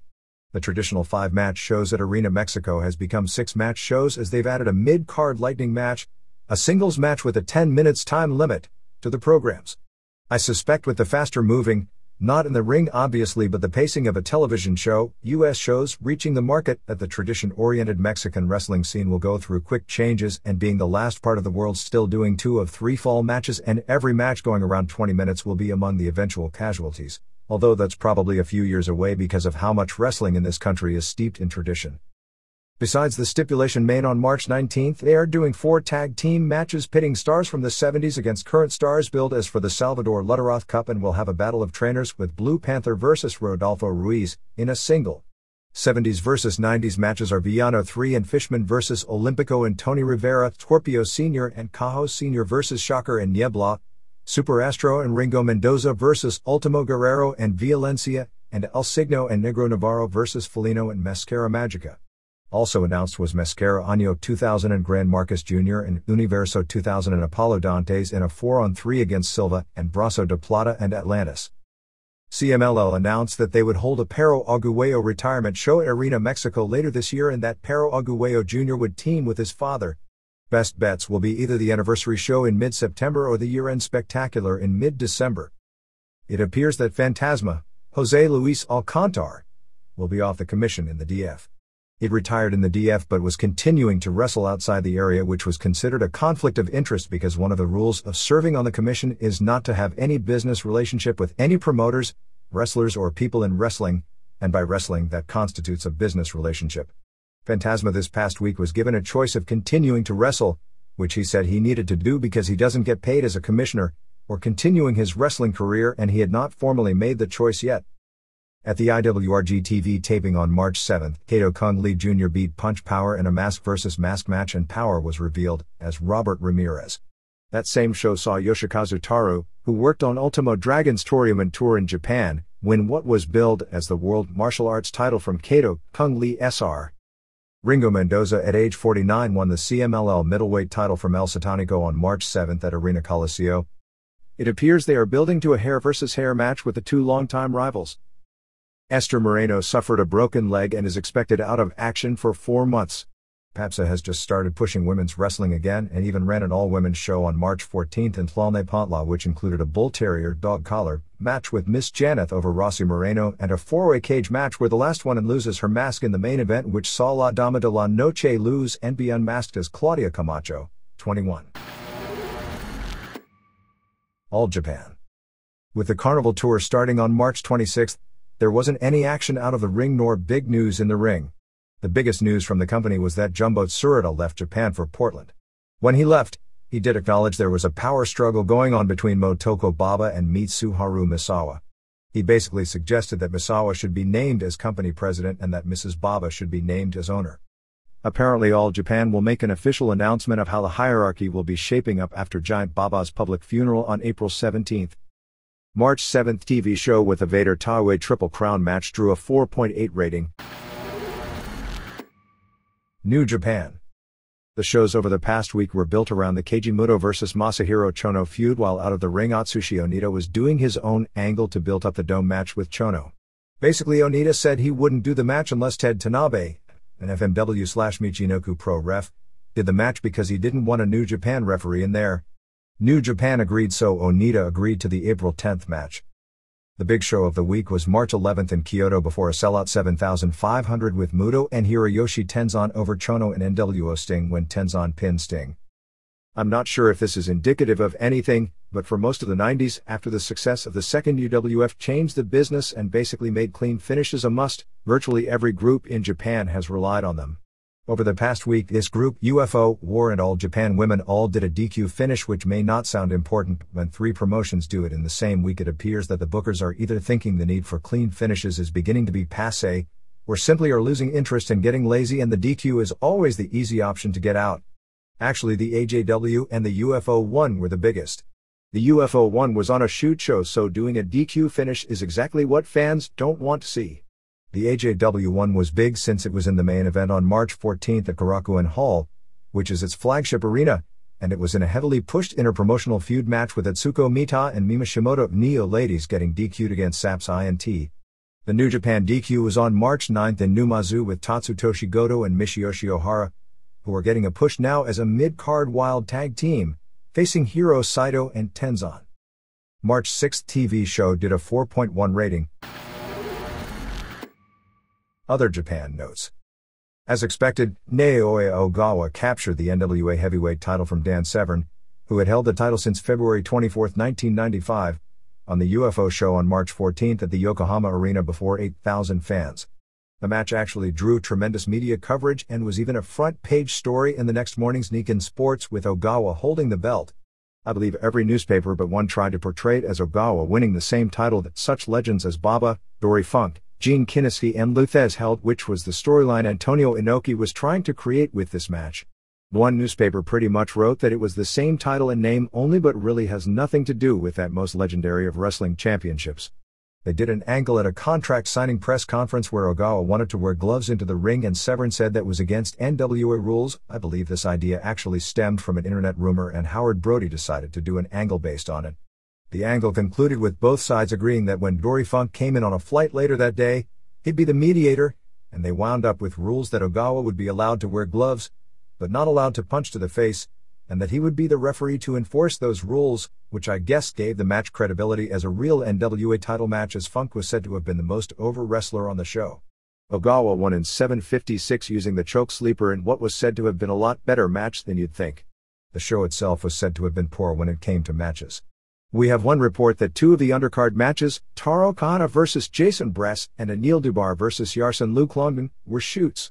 The best match was the rematch with Alexander Otsuka beating Satoru Sayama once again in 9:23 with a knee-lock submission. Their December 30th match was the best match in the very short history of this company. Ogawa Severn was said to have been the second best match on the show. There was twofold significance of Funk being there, as not only is he historically remembered as an NWA champ who had legendary matches in Japan, and actually became probably a bigger star in Japan after losing the title, and the Funks being the most famous foreign tag team ever in Japan, but because of his much talked about 60 minutes draws in 1969 and 1970 against Inoki, which was followed Inoki no showing the rematch because he was leaving JWA to form New Japan, which followed with about 2 decades of the two being bookers on opposite sides of a very heated wrestling promotional war. With him appearing on an Inoki show and shaking hands with Inoki, it was seen as a happy ending to a 3-decade-long story. In actuality, the two spoke civilly to each other for the first time in 28 years. They had only met each other twice during that period, a chance bumping into each other at the airport where they did little but say hello, and being on opposite sides of a big argument at the 1976 NWA convention. With the DDQ in the semifinal with Gerard Gordeau vs. Kazunari Murakami, best known in the US for being on the receiving end of the most brutal knockout punch in the history of MMA in an EFC title match with Maurice Smith, in just 3:12. The crowd was in a bad mood about the show going into the main event, and shows just how behind the times Inoki's thought process and when it comes to mixed matches. The idea was to portray Gordeau as this out-of-control legendary street fighter who can't follow sports rules and is always fouling because that's okay in his world. In Inoki's heyday, mixed matches with pro wrestlers were a huge intriguing novelty, but now with so many real fights, the novelty of seeing a guy from another sport face a pro wrestler in what turns out to be badly worked pro wrestling has lost a lot of luster. Mark Coleman was also backstage at this show. There is nothing definite regarding the future of the belt and UFO. UFO didn't announce a return date at the show, as apparently they're at the mercy of the TV network. They were negotiating with Howard Brody about doing a UFO house show in Las Vegas this year, but without great television, not only great content, which this company doesn't have, but a strong station and time slot that has no chance to fly here, as even K1 couldn't pull off a profitable first show, and they are tons more over than UFO among Japanese fans, to the point there is no comparison. Branko Cikatic was also backstage at this show. At one point the plan was for Severn to regain the title on a Dennis Corraluzzo show on April 23 in Pemberton Township, New Jersey, but that is also far from a definite, as there are only hazy plans of Ogawa coming to the US, with Inoki in April or May that aren't confirmed. The Onita Tenryu confrontation took place also in Yokohama, head-to-head drawing 3,430 to Bunka Gym. Tenryu and Shoji Nakamaki beat Onita and Nobutaka Araya, when Tenryu pinned Araya. After the match, Onita and Tenryu agreed that they would team up together later in the year and also talked of doing another singles match. Their last singles match was in 1995 and drew 52,000 fans to Kawasaki Stadium. My, how a few years changes things. The other big show and title change of the week was at the LLPW vs AJW show on March 10 at Tokyo Yoyogi Gym, which drew a sellout 4,300 with Yumiko Hata winning back the WWWA title for AJW, beating Shinobu Kandori. I suspect that LLPW did the announcement of Kandori being in a car accident and that she shouldn't wrestle as an excuse, since this was the time for her to give the title back. The finish saw Hata kick Kandori in the face as they were outside the ring, and Kandori couldn't get back in, so they did a count-out finish at 18:03, and in Japan, a title can change hands that way. Even though there was no pinfall, it wasn't seen as that anticlimactic because apparently it was a hell of a kick. This card aired on the Fuji network after night a few days later and scored a whopping 5.7 rating, so this show drew a Raw-like rating airing after midnight. The show was built around interpromotional matches as the LLPW team of Rumi Kazama and Harley Saito and Norio Tadano and Yasha Kurenai beat Takako Inoue and Manami Toyota and Kumiko Maekawa and Momoe Nakanishi, while in a battle of heels, LLPW's Eagle Sawai pinned Zap T, who unmasked her and bloodied her up, while Kaoru Ito, AJW Zap I, wrestling without the mask and using her real name since this was a sports match, beat LLPW's Junko Yagi in a judo jacket match since both have judo backgrounds, while Miho Uekazawa and Keo Nomi of AJW retained their All Japan tag titles, beating Keiko Aono and Megumi Sato. The police report on the death of Satoshi Hasegawa ruled it as accidental. Battlerts announced a big show for May 14 at Sapporo Nakajima Sports Center, which is being torn down later this year. It's the same theme as their Sumo Hall show in that they want to build it around bringing big-name foreigners from when wrestling was on network primetime 70s and 80s stars, back as their Sumo Hall show brought back the Road Warriors and Bob Backlund. The show is being called Friday Golden Time, the Japanese term for primetime, legend to start at 8 p.m. since Yuki Ishikawa has the fond memories of growing up and at 8 p.m. on Friday night watching pro wrestling. Battlerts and JWP ran a joint show on March 12 in Kawasaki Club Chita, a 700-seat nightclub, with a series of mixed tag matches. Ishikawa got some press and apparently will do a gimmick where he's a sexual harasser since he punched one of the JWP women on the other team. This group is also planning its 3-year anniversary show for April 26 at Korakuen Hall, with Great Sasuke defending his NWA middleweight title on the show. FMW is planning a big show for May 21 at Osaka Furitsu Gym 2 with a tag team tournament. Version will be doing a Queen of Version title match on April 14 in Korakuen Hall, with Mariko Yoshida defending against Mikiko Futagami. Pablo Marquez, formerly Babu in WWF, is on tour currently for Michinoku Pro. Super Delphin had a press conference on March 12 announcing the formation of Osaka Pro Wrestling with its debut show on April 29 in Osaka at the Namihai Dome, and with shows on May 4 and May 5 at Korakuen Hall. Delphin Dick Togo, Masato Yakashiji, Naohiro Hoshikawa, Masaru Sano and Yoshihito Sugimoto, who jumped from Michinoku Pro with him, while Super D Moken, his brother, rounds out the lineup.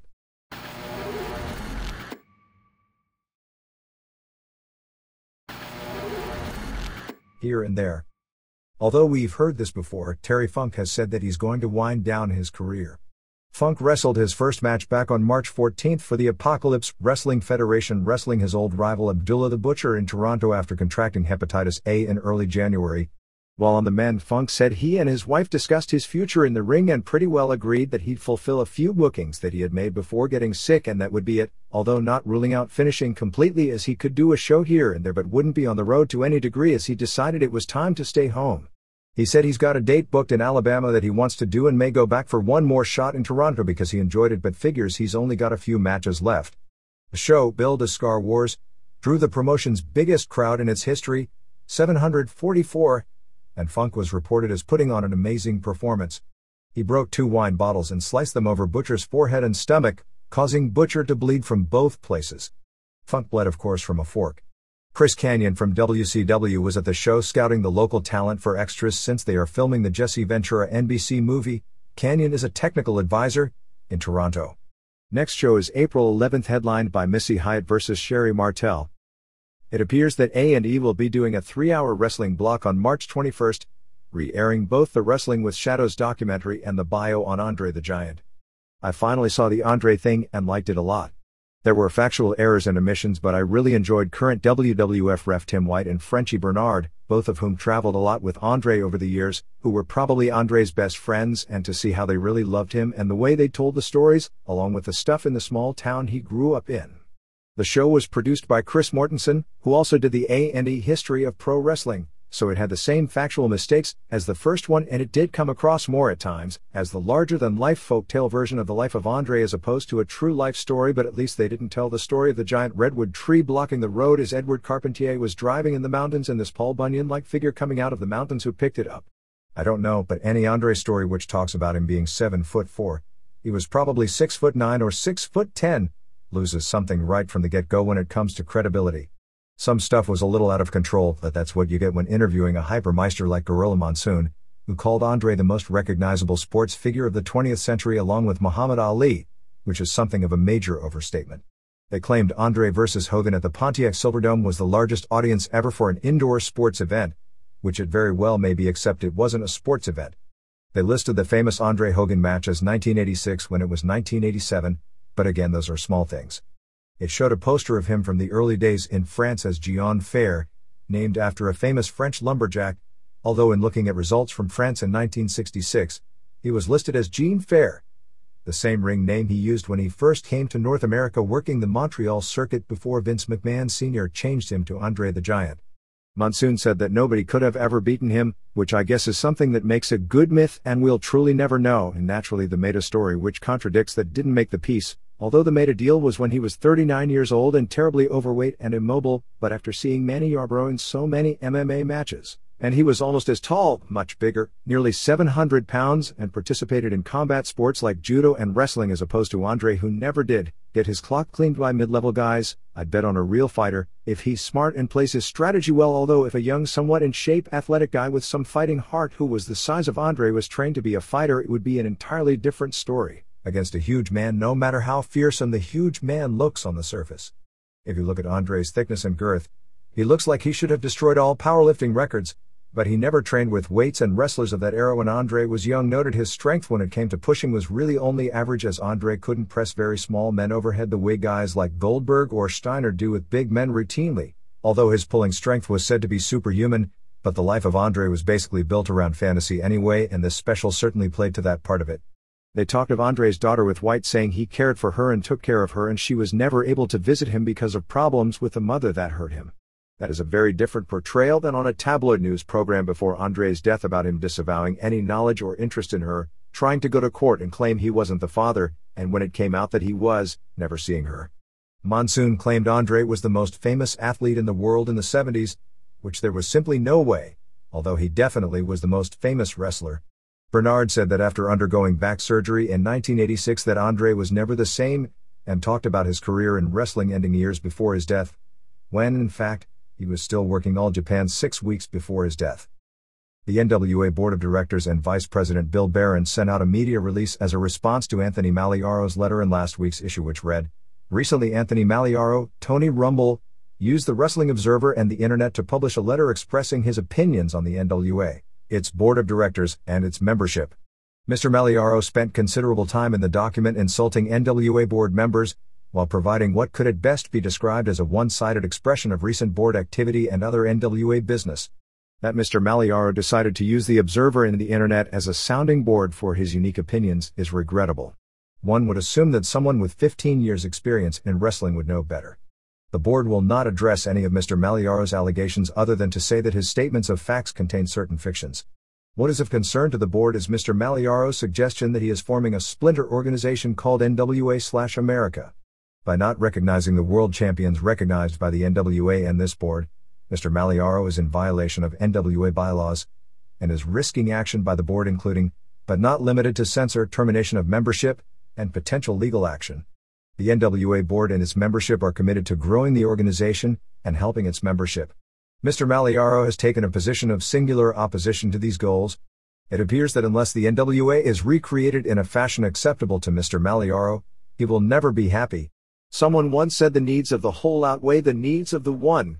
The NWA's collective membership and its needs must come before the needs or desires of one member. We regret that Mr. Maliaro cannot find a way to work with the many other members of a growing NWA. In something related to all this, Maliaro at his house shows this weekend was billing Knuckles Nelson and Dukes Dalton, subbing for Eric Spraxia, who is out with knee surgery, as the NWA World Tag Team Champions, even though the belts are said by the NWA to be held up. Stan Lane, now 45, and Steve Keirn, now 47, probably the most successful babyface tag team ever in Nashville as the Fabulous Ones in the early 80s, and Lane has a second run years later as part of the Midnight Express with Bobby Eaton, perhaps the best tag team around of that era, returned from Music City Wrestling on March 13th and drew the company's second largest crowd in history, approximately 600 fans, for a match with the Tennessee Vols. During intermission before the match, Bill Dundee said that he was going to get Jerry Lawler and challenge the Fabs to a tag match which takes place on April 9th when they return. Since the Vols are faces, the fans were cheering both teams and eventually the Fabs tried to go heel, but a lot of the crowd didn't turn. The match ended in a no contest when a bunch of the local heels hit the ring and the two teams wound up making up at the end. The Vols got the match with the Fabs when on March 12th they beat Lawler and Spellbinder Streak. MCW is attempting to get Jackie Fargo, who was Nashville's biggest wrestling star of the 60s, must be in his late 60s by now, which means he's a few years younger than Dundee, to be in the Fabs corner for the Lawler and Dundee match.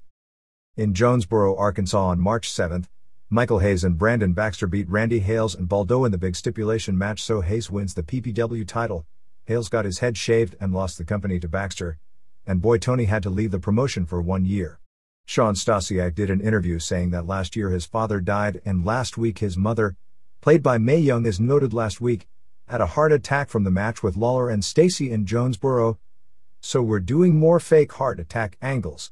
Baxter, in his first act as company president, cut ticket prices down to $5 for the next house show in Memphis on March 19th, which would be headlined by Hayes and Lawler and Dundee and Streak versus Baldo and Vic Grimes and Stasiak and Mike Tierney, in another match with a lot of stips, including Stasiak or Streak leaving town if he loses, and Dundee losing his hair if he loses, and Lawler having to join the Randy Hales syndicate if he loses. I should note about Hayes is that he's gone back to his old interview style, which for a circuit like Memphis is great, rather than doing kind of a preacher version of a Michael Hayes parody, and while he still looks a lot older than he is, he's started to get in shape so he at least looks good enough to be a wrestler, although not good enough to where he'd take his shirt off in the ring. He's probably a good guy to have around with all the young talent here because Hayes has a great understanding of how to play to the crowd.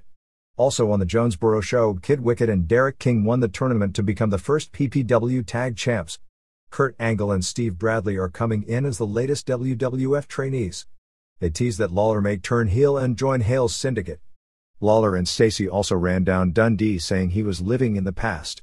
The Boy Tony leaving town deal wound up as a ripoff, as he was back on TV with a new gimmick, dressed as Santa Claus, billed as Santa Falk, and attacked Hales, and was whipping him with a belt. I guess the idea is that fans won't think it's a ripoff stip if the guy who loses is turned face and doesn't live up to the stips. Lawler closed the show calling both Dundee and Streak losers. The WNWA, Women's NWA, proposed pay-per-view show that we wrote about last week has been moved to June 20th, most likely from Las Vegas, with a second show in August. There simply wasn't enough time left to put together a show for April. The show will probably be called Dangerous Curves and sold with the idea of sexy women wrestling, but the idea is to get actual workers from Japan and Mexico along with whatever workers are left in the U.S. Steve Yohei of 660 S. Taylor Avenue, Montebello, California 90640 has just released a huge Fred Blassie career record book for $45.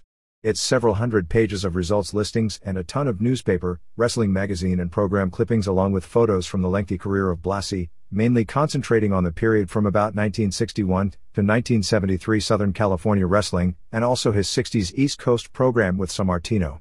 It's pretty much a must for anyone interested in wrestling history of that part of the country, or of Blassie. The Manchester, Connecticut Journal-Inquirer ran a story on Bob Backlund running for the U.S. Congress against incumbent John Larson of the 1st District of Connecticut. Backlund said he believed if he could get the same 41% of the last Republican and build on it with the 18-30 vote from WWF fans that he could win, saying his goal is to go to colleges and recruit people to vote that usually don't vote, and by picking up that group can make it a close race.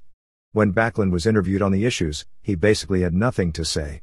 On drugs, he said, "If we take away the demand, there won't be any supply." On crime, he said, "My motto is to treat people how you want to be treated." On education, he said, "I think if we believe kids are good, they'll do good things." Roller Jam is making what appears to be almost a last-ditch publicity tour, doing shows like Hard Copy and Roseanne and a few others over the past week. There was also a major puff piece in the March 16th TV Guide which actually tried to put the current version over its more successful 60s incarnation because the skaters today have better bodies. Steroids and silicone will do that, but neither substance can skate, and kind of diss the skaters of the past, and in particular the late Joni Weston, saying she had something like a Mack truck face. Here the show is literally fighting for its survival, and the story acted like it was the hottest thing since Monday Night Raw, bringing up that TNN has huge ratings among teenagers for the show, which was definitely true of the first week, but didn't mention that in recent weeks, the show had fallen from its 1.7 first week, cut in half, doing basically the same rating as that Dusty Rhodes Monster Truck show that cost a whole hell of a lot less to produce. The final tapings will be on March 27th and March 28th, and they are breaking it up into 2 one-hour-long games, with the idea being that they will probably lose Friday night on TNN to a possible wrestling show, but would get a 1-hour slot maybe on Monday and Thursday. No final decisions have been made. The skaters, most of whom make $750 per week, the top skaters are getting $1,500, may be kept around to do more training if there will be a second season, and that's a big if right now. Plans for going on tour this summer have been scuttled. Past skaters Ann Calvello, 69, and Buddy Atkinson Sr., who is a lot older than that, appeared this past week on the Comedy Channel, and both basically said that this current incarnation is not roller derby.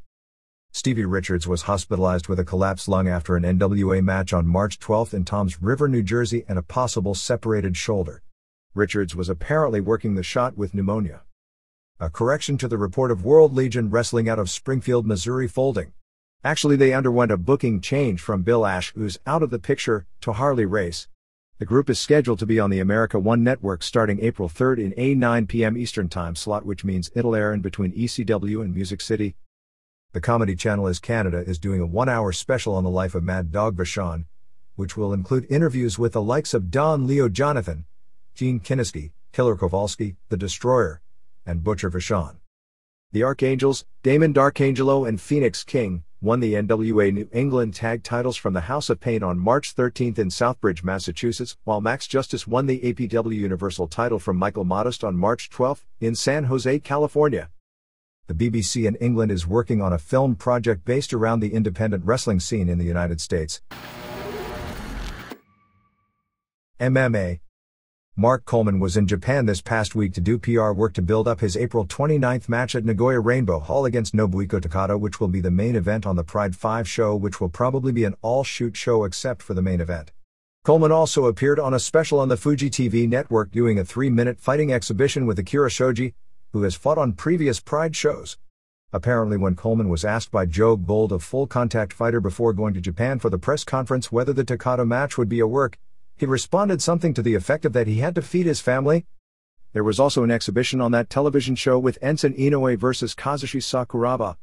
In what may be the most important heavyweight match of the year, announced as the semifinal on the April 29th show, Inoue, the Shudo heavyweight champion who defeated Randy Couture in 90 seconds late last year, faces Mark Kerr, who is ranked as the #1 heavyweight in the world in virtually every poll. IVC on April 28th in Alagoas, Brazil has Carlos Barreto versus Travis Fulton and Karim Barjalov, a Russian wrestler who won his weight class in Abu Dhabi against Vanderlei Silva. Sports Illustrated in the March 15th issue scorecard section had a note about Prinyakiyat Buzuba, the Thai kickboxer who has gained some fame in Japan because he dresses like a woman and has feminine features and has appeared on shootboxing and other shows in Japan. Kiat Buzuba would be best known to pro wrestling fans for his shootboxing match, which was a shoot, last year against woman wrestling star Kyoko Inoue, where he literally beat the hell out of her poor face in a really ugly exhibition. Anyway, SI reported that he has quit kickboxing and is undergoing a sex change operation in Bangkok. Maybe WWF can bring him as her in next. Dan Severn and Becky Levi are involved with an amateur promotion in Arkansas called Danger Zone, which is a caged fighting but with rules agreeable to officials in the state, and are looking for competitors for shows. ECW. The financial situation still remains the biggest topic of news. Paul Heyman has described the situation as basically attempting to survive until the Take-Two interactive video games licensing money comes in. He did tell some people that occasional checks would still bounce, and there was talk even earlier this week of checks bouncing, but going through the second time they were put through. Both Vince McMahon and Jim Ross left word that WWF was willing to offer help when it came to promotional, financial or talent, some feeling the key was to get Heyman clearly in their camp in case something goes wrong to keep him from going to WCW, although it is obviously in the WWF's best interest to keep ECW alive. Feelers, but probably nothing stronger than that, have also been sent by WCW when it comes to helping with putting together the television. At this point there appears to be nothing happening in either direction. On the television, ECW does have a tentative deal to go back on the same Univision station it had been airing in Boston with lower compensation, and a deal is finalized for a new station in Pittsburgh for a Friday night 10 p.m. slot starting in 3 weeks, and Buffalo should be back on in early April, as well as to get a new station in Albany, New York and Dallas. The New England tour on the second weekend of April was cancelled when the New England promoters Paul Richards and Mike Beninsky quit the promotion this past week, largely over bounced checks and a lack of communication.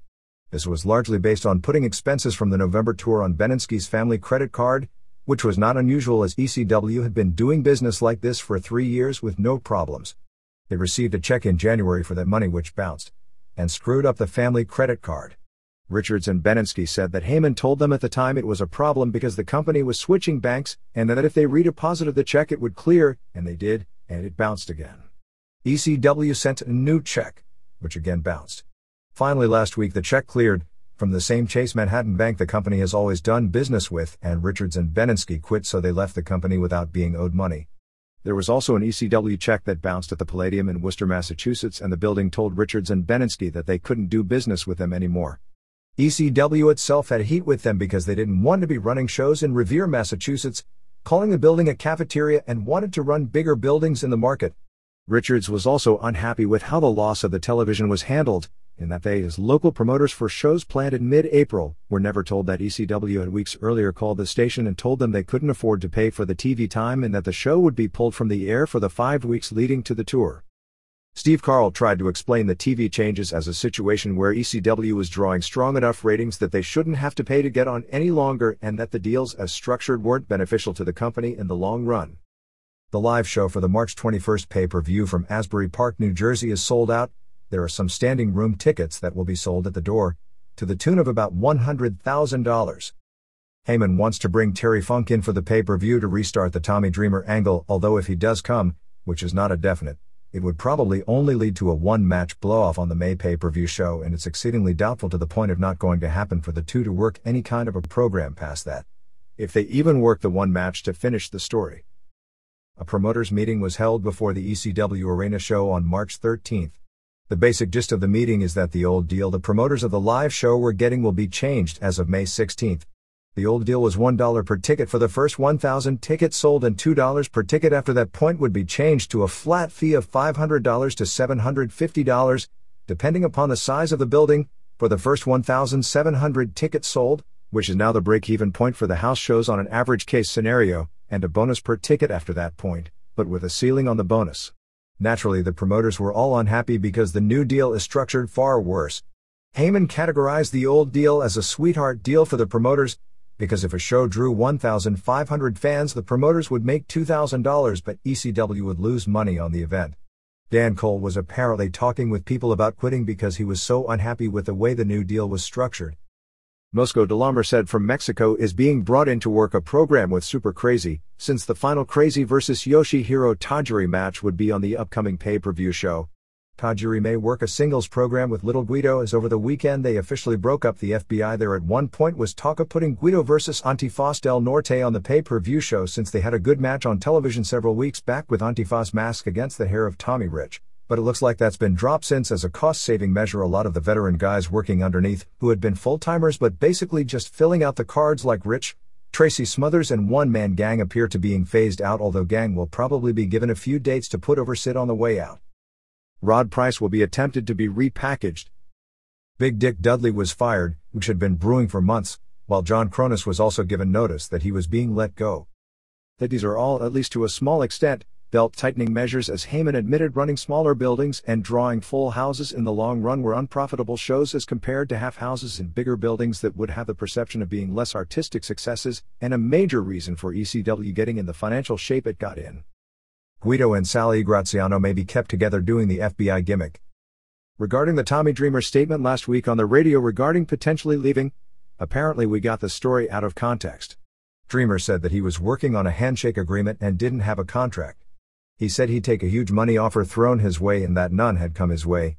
Even in recent weeks he's been given offers, as Raven called him just a few weeks back and wanted him to come in as his tag team partner to feud with Hawk, and said he could get it through Nash, but Dreamer turned down the offer. The weekend shows were March 12th in Trenton, New Jersey before about 1,100 and March 13th at the ECW Arena before a sellout, about 1,600. The ECW Arena had their biggest advance sale ever, as they had sold 1,150 tickets prior to the show. The show opened with Dreamer talking about the company having financial problems and trying to rally the fans around the company. He said that if it wasn't for ECW, that WWF and WCW wouldn't be in the position that they now are in, which is undeniable truth. He was complaining about WCW rating them of talent, and some thought he came off whiny about that. I didn't see the interview obviously, but I did think Joey Styles came off that way a few weeks back on television. Tajiri beat Guido in a very good match, which wound up with Guido and Smothers breaking up. Crazy beat Antifas in a good match as well. Balls Mahoney beat Steve Corino in a match that wasn't good. Lance Storm drew Jerry Lynn over 20 minutes in a good bout. Spike Dudley and C. Mustafa with the Dudley Boys running in, and New Jack trying to get at Mustafa, but the Dudleys destroying him and leaving him in a pool of blood as well. Big Dick Dudley has been fired. Nova and Chris Chetti vs. Skull Von Crush and Rod Price wound up with the expected Sid run-in, destroying everyone to the big pop. The show ended with a three-way where Sabu and Rob Van Dam keeping the tag titles, beating Dudleys and Dreamer and Shane Douglas. The Dudleys were out first, and it came down to just Incredible and Storm, causing Douglas and Dreamer to lose. Sabu is working with a broken jaw suffered a few weeks back. He goes in with the jaw taped. There were a ton of rumors over the past week regarding Credible's future with the company. There was definitely talk with he and WCW. He is also under a 5-year contract with ECW according to Heyman, but he and Heyman spoke about the situation. Heyman said that on Friday he offered him his release if he wanted to go after the pay-per-view, but that Credible decided to stay, and the plan for now is for him to work a program with Douglas both in singles, tags and 6 persons, potentially involving women valets. At one point, if he was going to leave, they were going to put him against Taz in a singles match for the title at the arena show, just so they would have footage of Taz choking him out before leaving. Don Callis, Jackal, was at both weekend shows. He did an angle joining with Storm in Trenton and was watching the Storm vs. Lynn match at the arena show. There wasn't a lot to this past week's television show. Sabu vs. Lynn was like a Raw match where they wrestled for 5 minutes. Well, a Raw match goes 2 minutes, and Taz ran in and the match just ended. Sabu and Taz had a pull apart, which naturally caused the fans to boo. The other match was Dreamer vs. Storm, except Credible attacked Dreamer with cane shots, so Douglas came out and took the match. Douglas really looked bad. Physically he moved like he was in a lot of pain and looked really bloated, and he recognized it since he wouldn't even take his shirt off in the ring, so he must be in so much pain he can't train. He worked like a 50-year man riddled with joint pain and with no ring speed. Match only went 4:24 before Credible hit Douglas with the cane and Storm pinned him. WCW. Eric Bischoff returned from France for the Nitro show on March 15th, after rumors were swirling all week that he may be quitting the company. Bischoff had apparently privately told some stars in the company he was considering leaving, and still seemed disinterested at the Nitro. At the pay-per-view the previous night, the talk was all over the place and speculation of what would happen. March 15th Nitro in Cincinnati before a sellout 13,427, 11,967 paying $283,451, had another terrible first hour. I don't understand the mentality of not getting the jump with a hot first hour singles match and shooting the big angle, but instead we got 2 useless time-filling matches and some really bad videos. The only consolation is it was 500% better than the first hour the previous week. They did an Ernest Miller press conference that went way too long with him ranking on Jerry Flynn. This made perfect sense since Flynn, in the first match on the show, lost to Meng's Tongan Death Grip in 4:11. A very physical match but not that smooth. They had a bunch of spring break stuff which was way overdone. A horrible video of Mrs. Robinson trying to seduce David Flair. It was like a bad porno except without any sex. Then, after David utters the immortal line from a 32-year-old movie, "Are you trying to seduce me, Mrs. Robinson?" They show Nash and Tori Wilson watching on a video camera as Flair blew her off because he loved Tori. Nash was talking about the plan backfiring, which seems to be the case a lot. Let's see. They were trying to seduce David to screw up Rick's head. But Rick didn't care anyway. And David already screwed Rick out of the title. But Rick screwed Hogan out of the title and in doing so showed he didn't care about David. So why are they still trying to seduce David, who is already on their side against Rick? I think Nash is going to have to go on his website this week and ask everyone if they can come up with an idea to get out of this that would make it all make sense. They also had Rick Steiner beat Chris Adams with a bulldog off the top in 3:16. They aired the Conan video, but with Disco Inferno all over it. It was pretty funny, and thanks to Disco, now I know all the words. Flair came out with Anderson Charles Robinson. They didn't explain if that woman trying to seduce David was his wife, which I guess may at least somehow be a way out of this, and a bunch of models a la 1980s Ric Flair. It wound up with Goldberg, Nash, and Hogan in the ring all wanting title shots. Hogan and Nash then asked for a tag match against Flair and Goldberg. Flair went to ask Goldberg. Goldberg shoved Flair down hard. I presume that was a yes since the match was made. It was a great TV angle. One thing I have to say about Flair is that even though WCW should groom younger guys and the idea of Flair as a heel at 50 is kind of silly, there is nobody in this business in Flair's league at being a heel that gets over his opponents. A lot of heels get themselves over as faces, which isn't that hard anymore, but kill their opponents in the process. He's also the only guy who can have a passable match with Hogan probably in the universe. That still doesn't mean he should be out there every Monday in the main event. Horace and Vince argued in another pointless waste of time. Mysterio Jr. won the Cruiserweight title from Kidman in 9:43 with a bulldog off the top rope, delivered in a totally different manner that Steiner did earlier. This was the best American TV match of the year and the crowd was going nuts. Go Starburst go, aha. One great near fall after another. This match all by itself made the 3 hours of Nitro a good show. Stevie Ray told Horace that Hollywood made him the boss and ended up decking Horace when he didn't believe him. Those suckers need to start watching the replay of Nitro instead of passing out after they go back to their hotel room and they'd see what idiots Hollywood is making them out to be. Benoit and Malenko kept the tag titles, beating Barbarian and Hugh Morris in 8:53 when Benoit pinned Morris after a diving headbutt. Kind of boring. You'd think they'd realize that they need to put Benoit and Malenko in matches with good workers that are near their size to get them over since they're not doing too well these days. I think they do realize. And this was their answer to keep the problem going. Scott and Buff did an interview. Scott blamed Buff for blowing the match and the title the previous night. Finally, after arguing, they made up and hugged. Oh no. Scott then gave Buff a belly-to-belly, 3 chairs to the back, the announcers said the neck to make things even more dire for the stuff, and Steiner recliner, saying after all the damage Buff has gone through he could be paralyzed. This was a real good segment, and not only that, the WCW announcers sold it great as well. The fact Buff got up fine was the work of retards, but since it was during the commercial break, it could have been worse. Buff threw his NWO shirt into the crowd. Ray beat Horace in 3:56 when Vince came out with a chair to set up Ray. Ray reversed the whip and Horace went into the chair and Ray did the world's lamest schoolboy to continue the world's lamest angle. Disco beat Conan in 9:48 when Lex Luger hit Conan to set up the Chartbuster finisher. Conan is clearly in the Cade Diggity doghouse. How long before they realize you can't do 10 minutes matches one after another in a competitive situation? Hey, I wish you could, but you can't. Booker T beat Jericho in 13 minutes when Jericho put the ref in the path of T's missile dropkick. Work was good, but after 13 minutes, the finish was beyond bad. Finally, Flair and Goldberg wrestled Hogan and Nash. Flair was great. He made Hogan look like he knew how to wrestle. The only problem is once Goldberg came in, he reverted back to the Hogan of the last year, and even worse, since he was working face style and no-selling Goldberg suplex, he made Goldberg look that much more lame. The fans cheered Hogan big against Flair, but booed him totally against Goldberg. I think the idea is for Goldberg to eventually win the title from Flair, but it would be smart if that isn't rushed. Nash worked hard. Hogan leg dropped Flair, but Charles Robinson wouldn't count. They wound up going off the air with the match in progress. Bobby Heenan and Larry Zbyszko both signed 3-year contract extensions. Disco Inferno has also signed a new 3-year deal.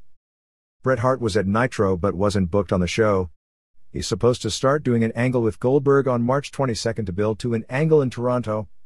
Hart needs surgery for a groin and abdominal tear, which should be a 3 to 4 week recovery period, as the injury that is supposed to be fake but is actually real never fully healed and has pretty well limited what he can do in the ring. Please don't ask me to explain how he did that 4 stars match with Booker T a few weeks back in Sacramento. I suspect he'll get it in early April. Randy Savage is cleared to return to the ring on April 1st. Brian Hildebrand recently refereed a show for Tim Horner in the Knoxville area, I believe this past week, so he made good on his goal to return.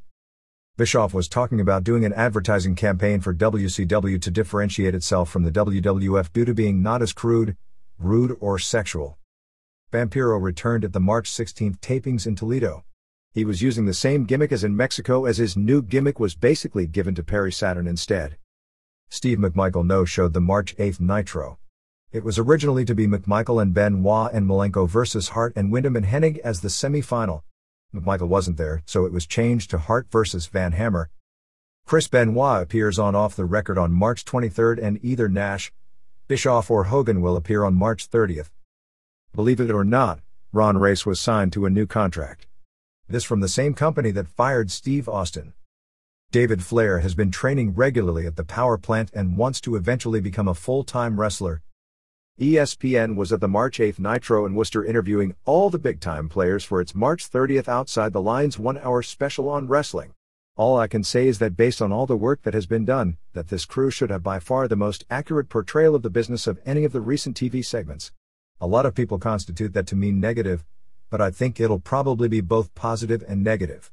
Hogan was interviewed saying that there were still steroids in pro wrestling, but he didn't use them anymore. Scott Steiner said he didn't use them either. They interviewed me and I said that I write the Observer in crayon because I've never used a typewriter. They don't interview Vince McMahon, not Michael Jones, until later this week, so I don't know what he's going to say. Probably that the WWF doesn't market toward young kids. Mikey Whipwreck suffered a minor heel injury in his match with Kidman. Whipwreck opened a lot of people's eyes with his performance in that match. I guess we'll find out in future matches if Whipwreck is that good, or if Kidman is just that great. The second WCW show on Telemundo did a 2.6 rating, which was up from a 1.9 the first show, and the network is very happy with it. I believe there is one show left on the current deal. Bam Bam Bigelow suffered a seizure on March 12th and was taken by the local fire department to the hospital. I presume that's why his arm was all taped up. Give him credit for a hell of an effort just 2 nights later. MTV will be doing another wrestling battle royal from Cancun, Mexico, which was taped on March 12th and airs on March 19th. Bischoff had a discussion with Jericho about his future and made it clear WCW wanted to keep him. Despite what you may have heard, at this point WCW has not offered him a new huge money contract, although at some point everyone expects they will. There has been talk in the office, and I'm not sure it's been proposed to Jericho directly, that they would give him a Piper's Pit type segment weekly on Nitro if he were to sign. Those close to him seem to feel he's not 100% in either direction, but probably leaning toward leaving. Nitro is expected to undergo a cosmetic facelift on April 5th. Wow, that makes Nitro like every woman in this business. Can we now just implant some more good wrestling? Ricky Rackman has been hired by WCW. On March 9th, after the Worcester debacle, when Bischoff called the office from France, he was told that the show was great. Later in the week he heard that maybe it wasn't so great.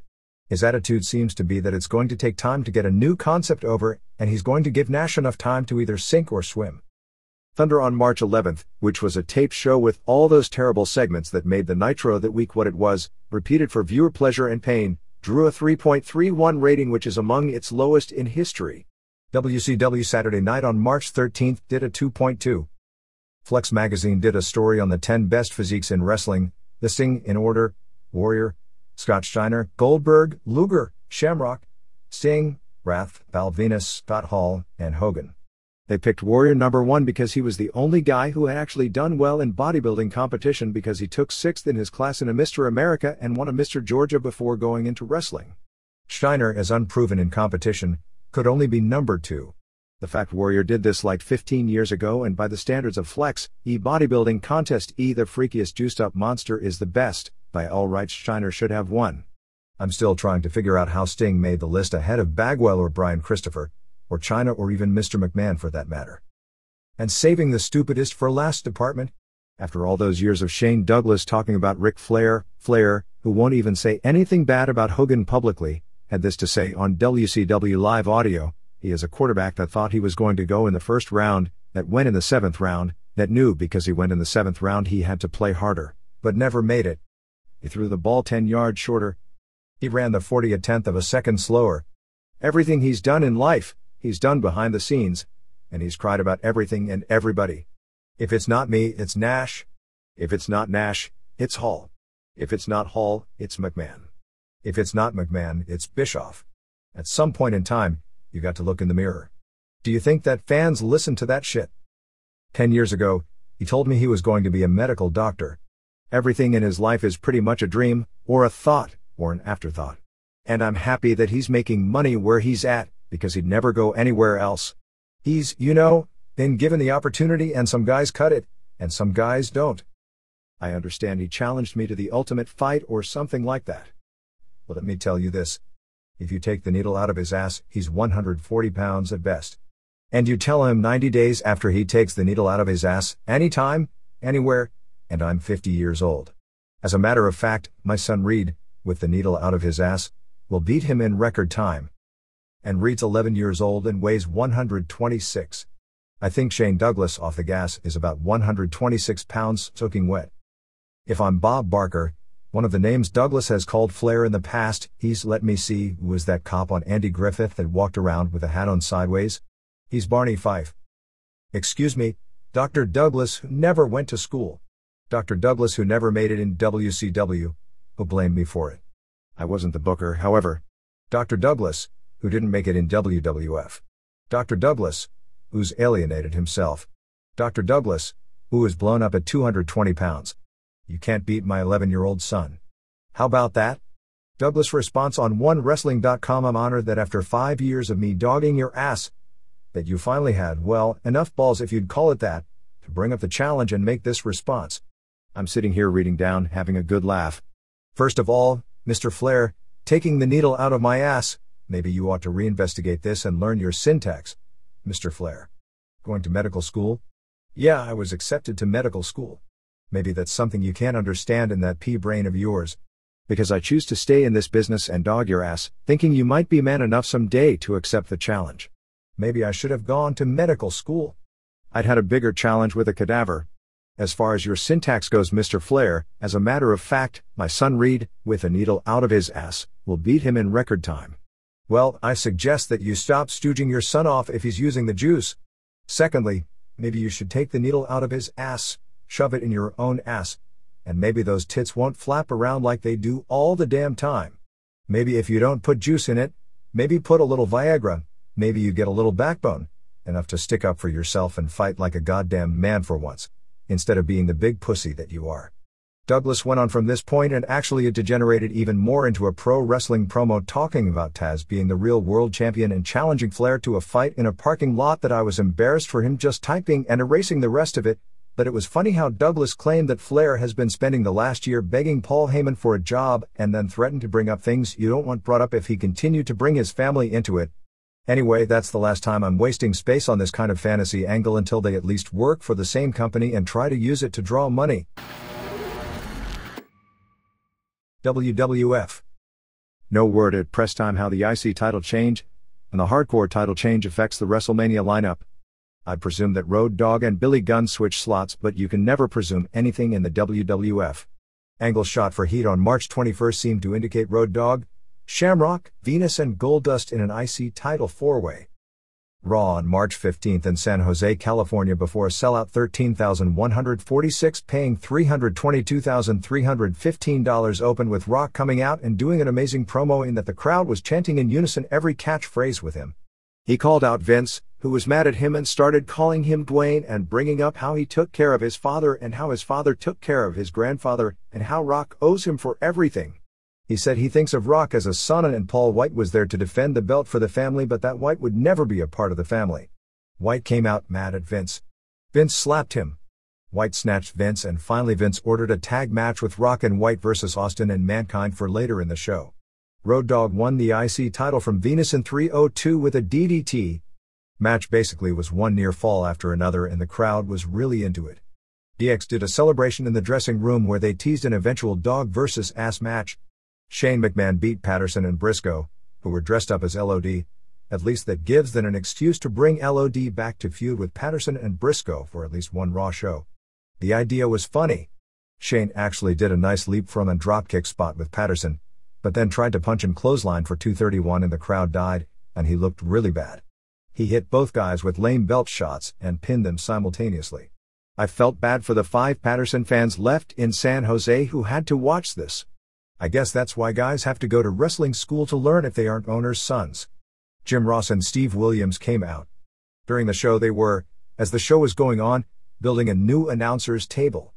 Ross came out basically acting like a guy who has gone postal and tried to announce in front of Lawler and Michael Cole.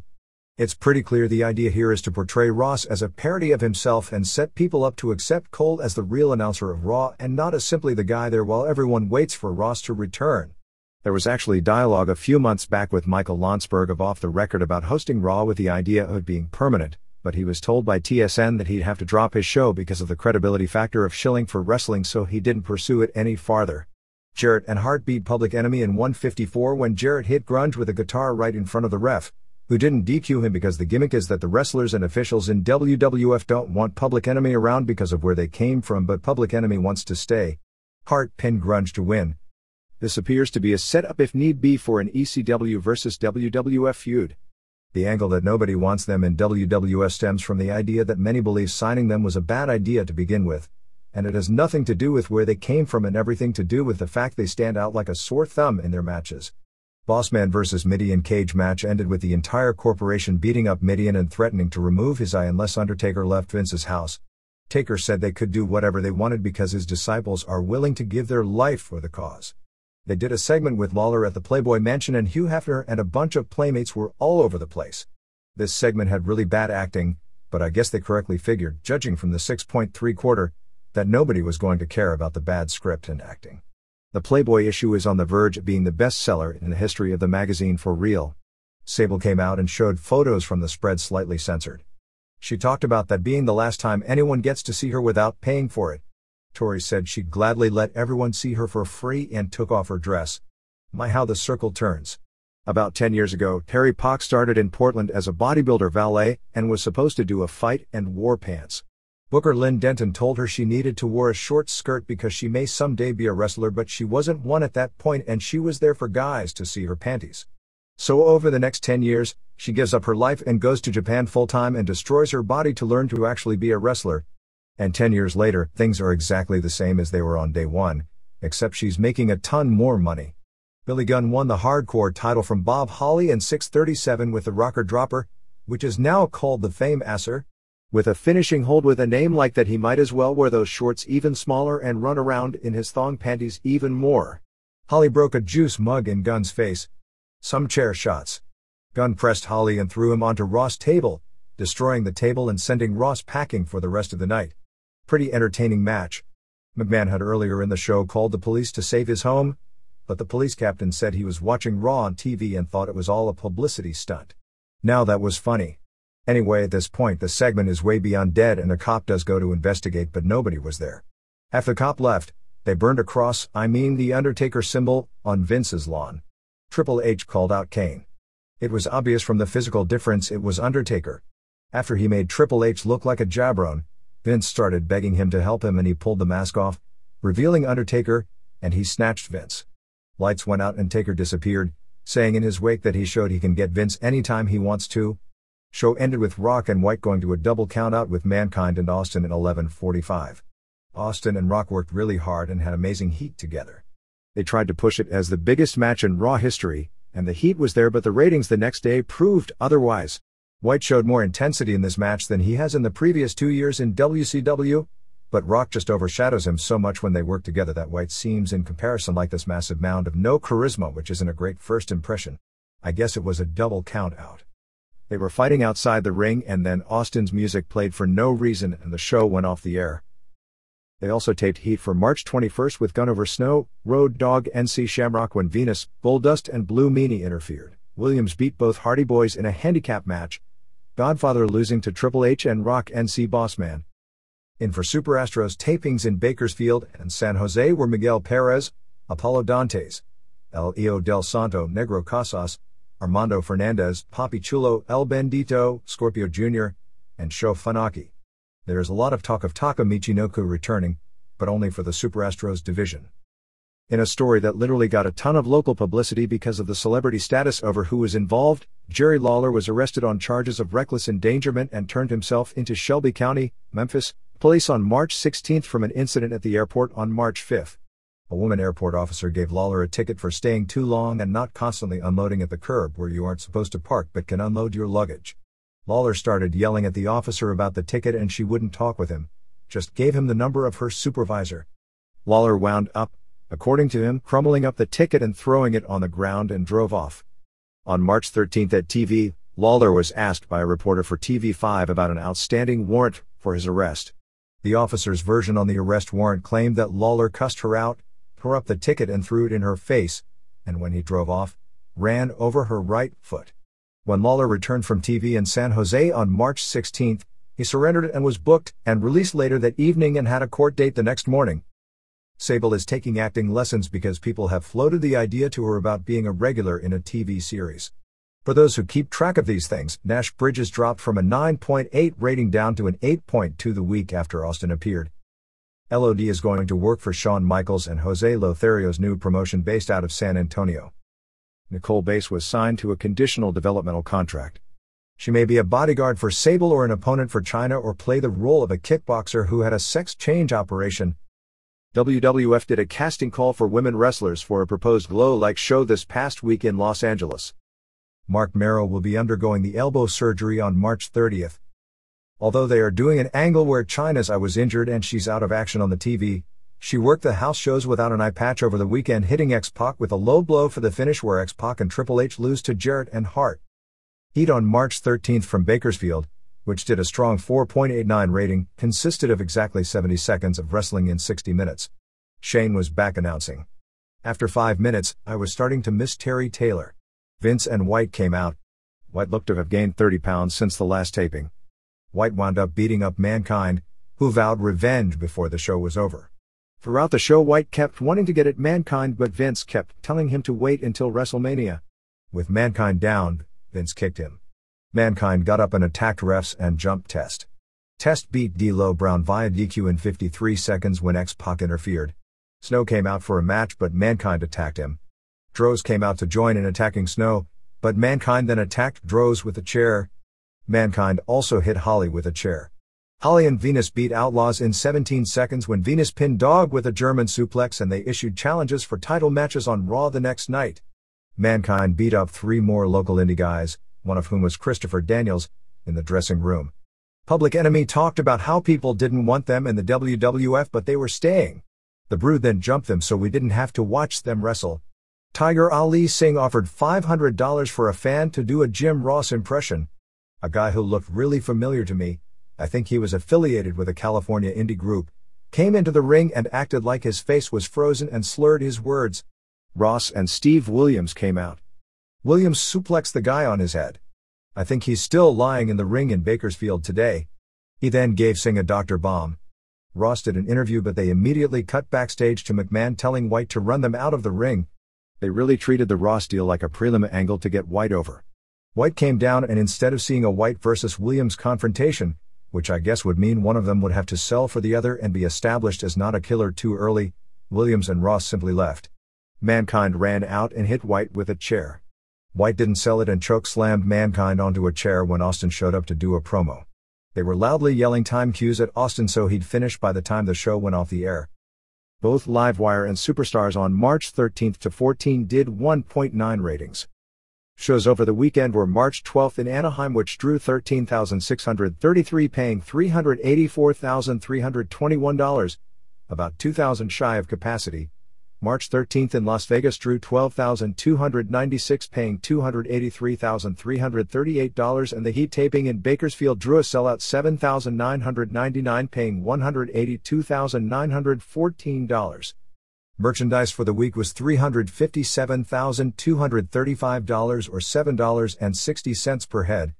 The house shows were again headlined by the Rattlesnake Rules matches with Austin and Mankind over Rock and Kane, which wind up with everyone fighting everyone and Austin stunning Kane for the pin.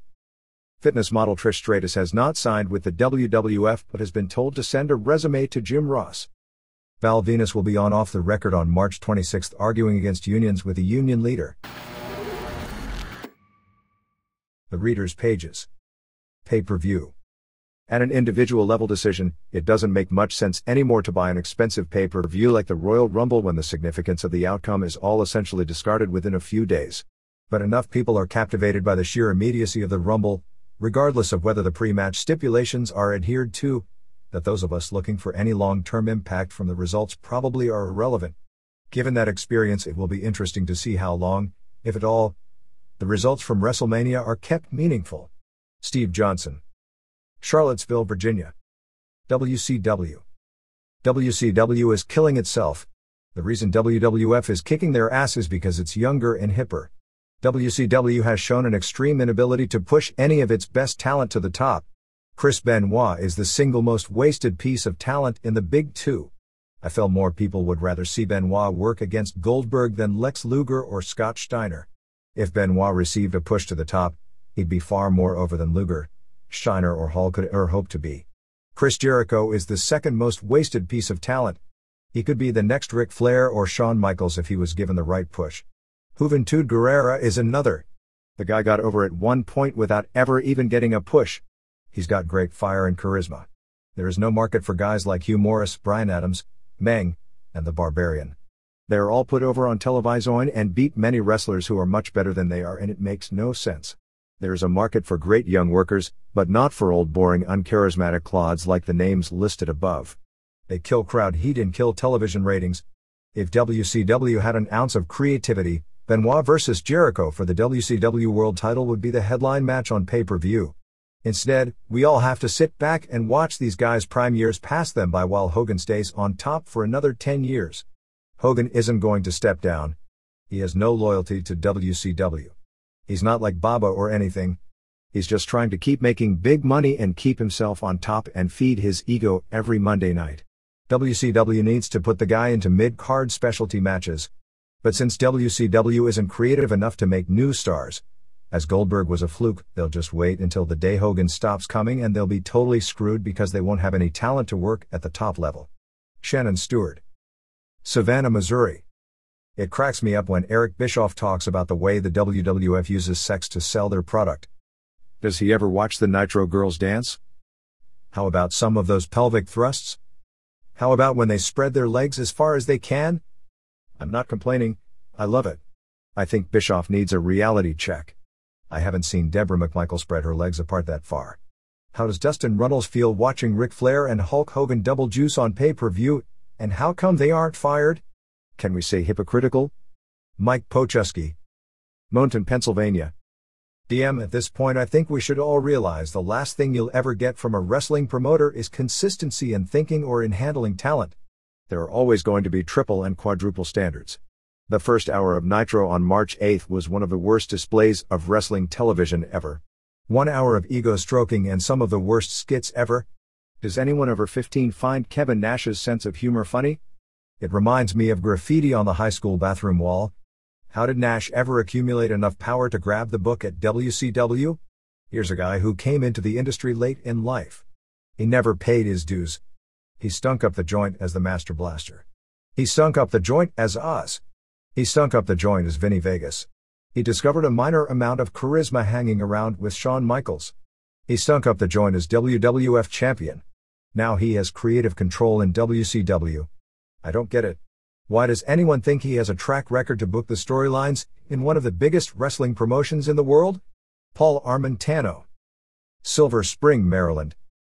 DM, one of the things you learn from following wrestling is that it isn't the smartest people who rise to the top, but the people with the best line of BS. People with the best line of BS are often good bluffers, and this works in the real world as well, but usually aren't the most productive at getting things done.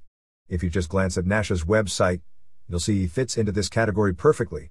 He has a clever line of BS, but when you actually think past the BS, there's no substance to almost anything, kind of like the skits in WCW. It's funny WCW is taking the moral ground. Wasn't it just over a year ago when Bischoff stated that Tuesday wasn't fun anymore? Nothing like getting your ass kicked to find religion, especially when you work in wrestling. While the WWF can be accused of going overboard recently, it was WCW that pretty much got the ball rolling in that direction. If this was rap, which wrestling mirrors and vice versa, Bischoff would come off as a ply hater big time. His credibility at this point should be non-existent since Jerry Springer is a totally different entity as his ratings are the same. Obviously Bischoff doesn't pay attention to what's going on in the world of reality, nor do his wrestlers, or they would see through his facade. Ray Barr, Hemingway, South Carolina. Recent debate in the readers' pages over the quality and effectiveness of today's announcers have all pretty much ignored Scott Hudson, which I find to be a glaring oversight. Granted, it's tough to strut your stuff when calling such marquee battles as Prince Iaukea versus Lenny Lane while waxing on endlessly about anything but the match. Let's see that Conan video again, but when given the opportunity to genuinely call a match, Hudson's gift is obvious. If folks only knew about the steaming pony loaf masquerading as matches that Scott and I had to call in our North Georgia Wrestling/Southern Championship Wrestling days in the early 90s. In every case, Scott added a credibility and excitement element to matches 20 times the quality of what was really there. The green pea brains involved have never been so flattered. By calling matches involving wrestlers who actually have their chops in order, which often occurs on a typical WCW Saturday night main event, Hudson shows an ability and a panache rare in today's TV scene. I probably carry a heavy bias here, but with certain announcers either sidelined or retired, Scott Hudson is the best play-by-play man in the United States. It would be regrettable if fate made sure few found out.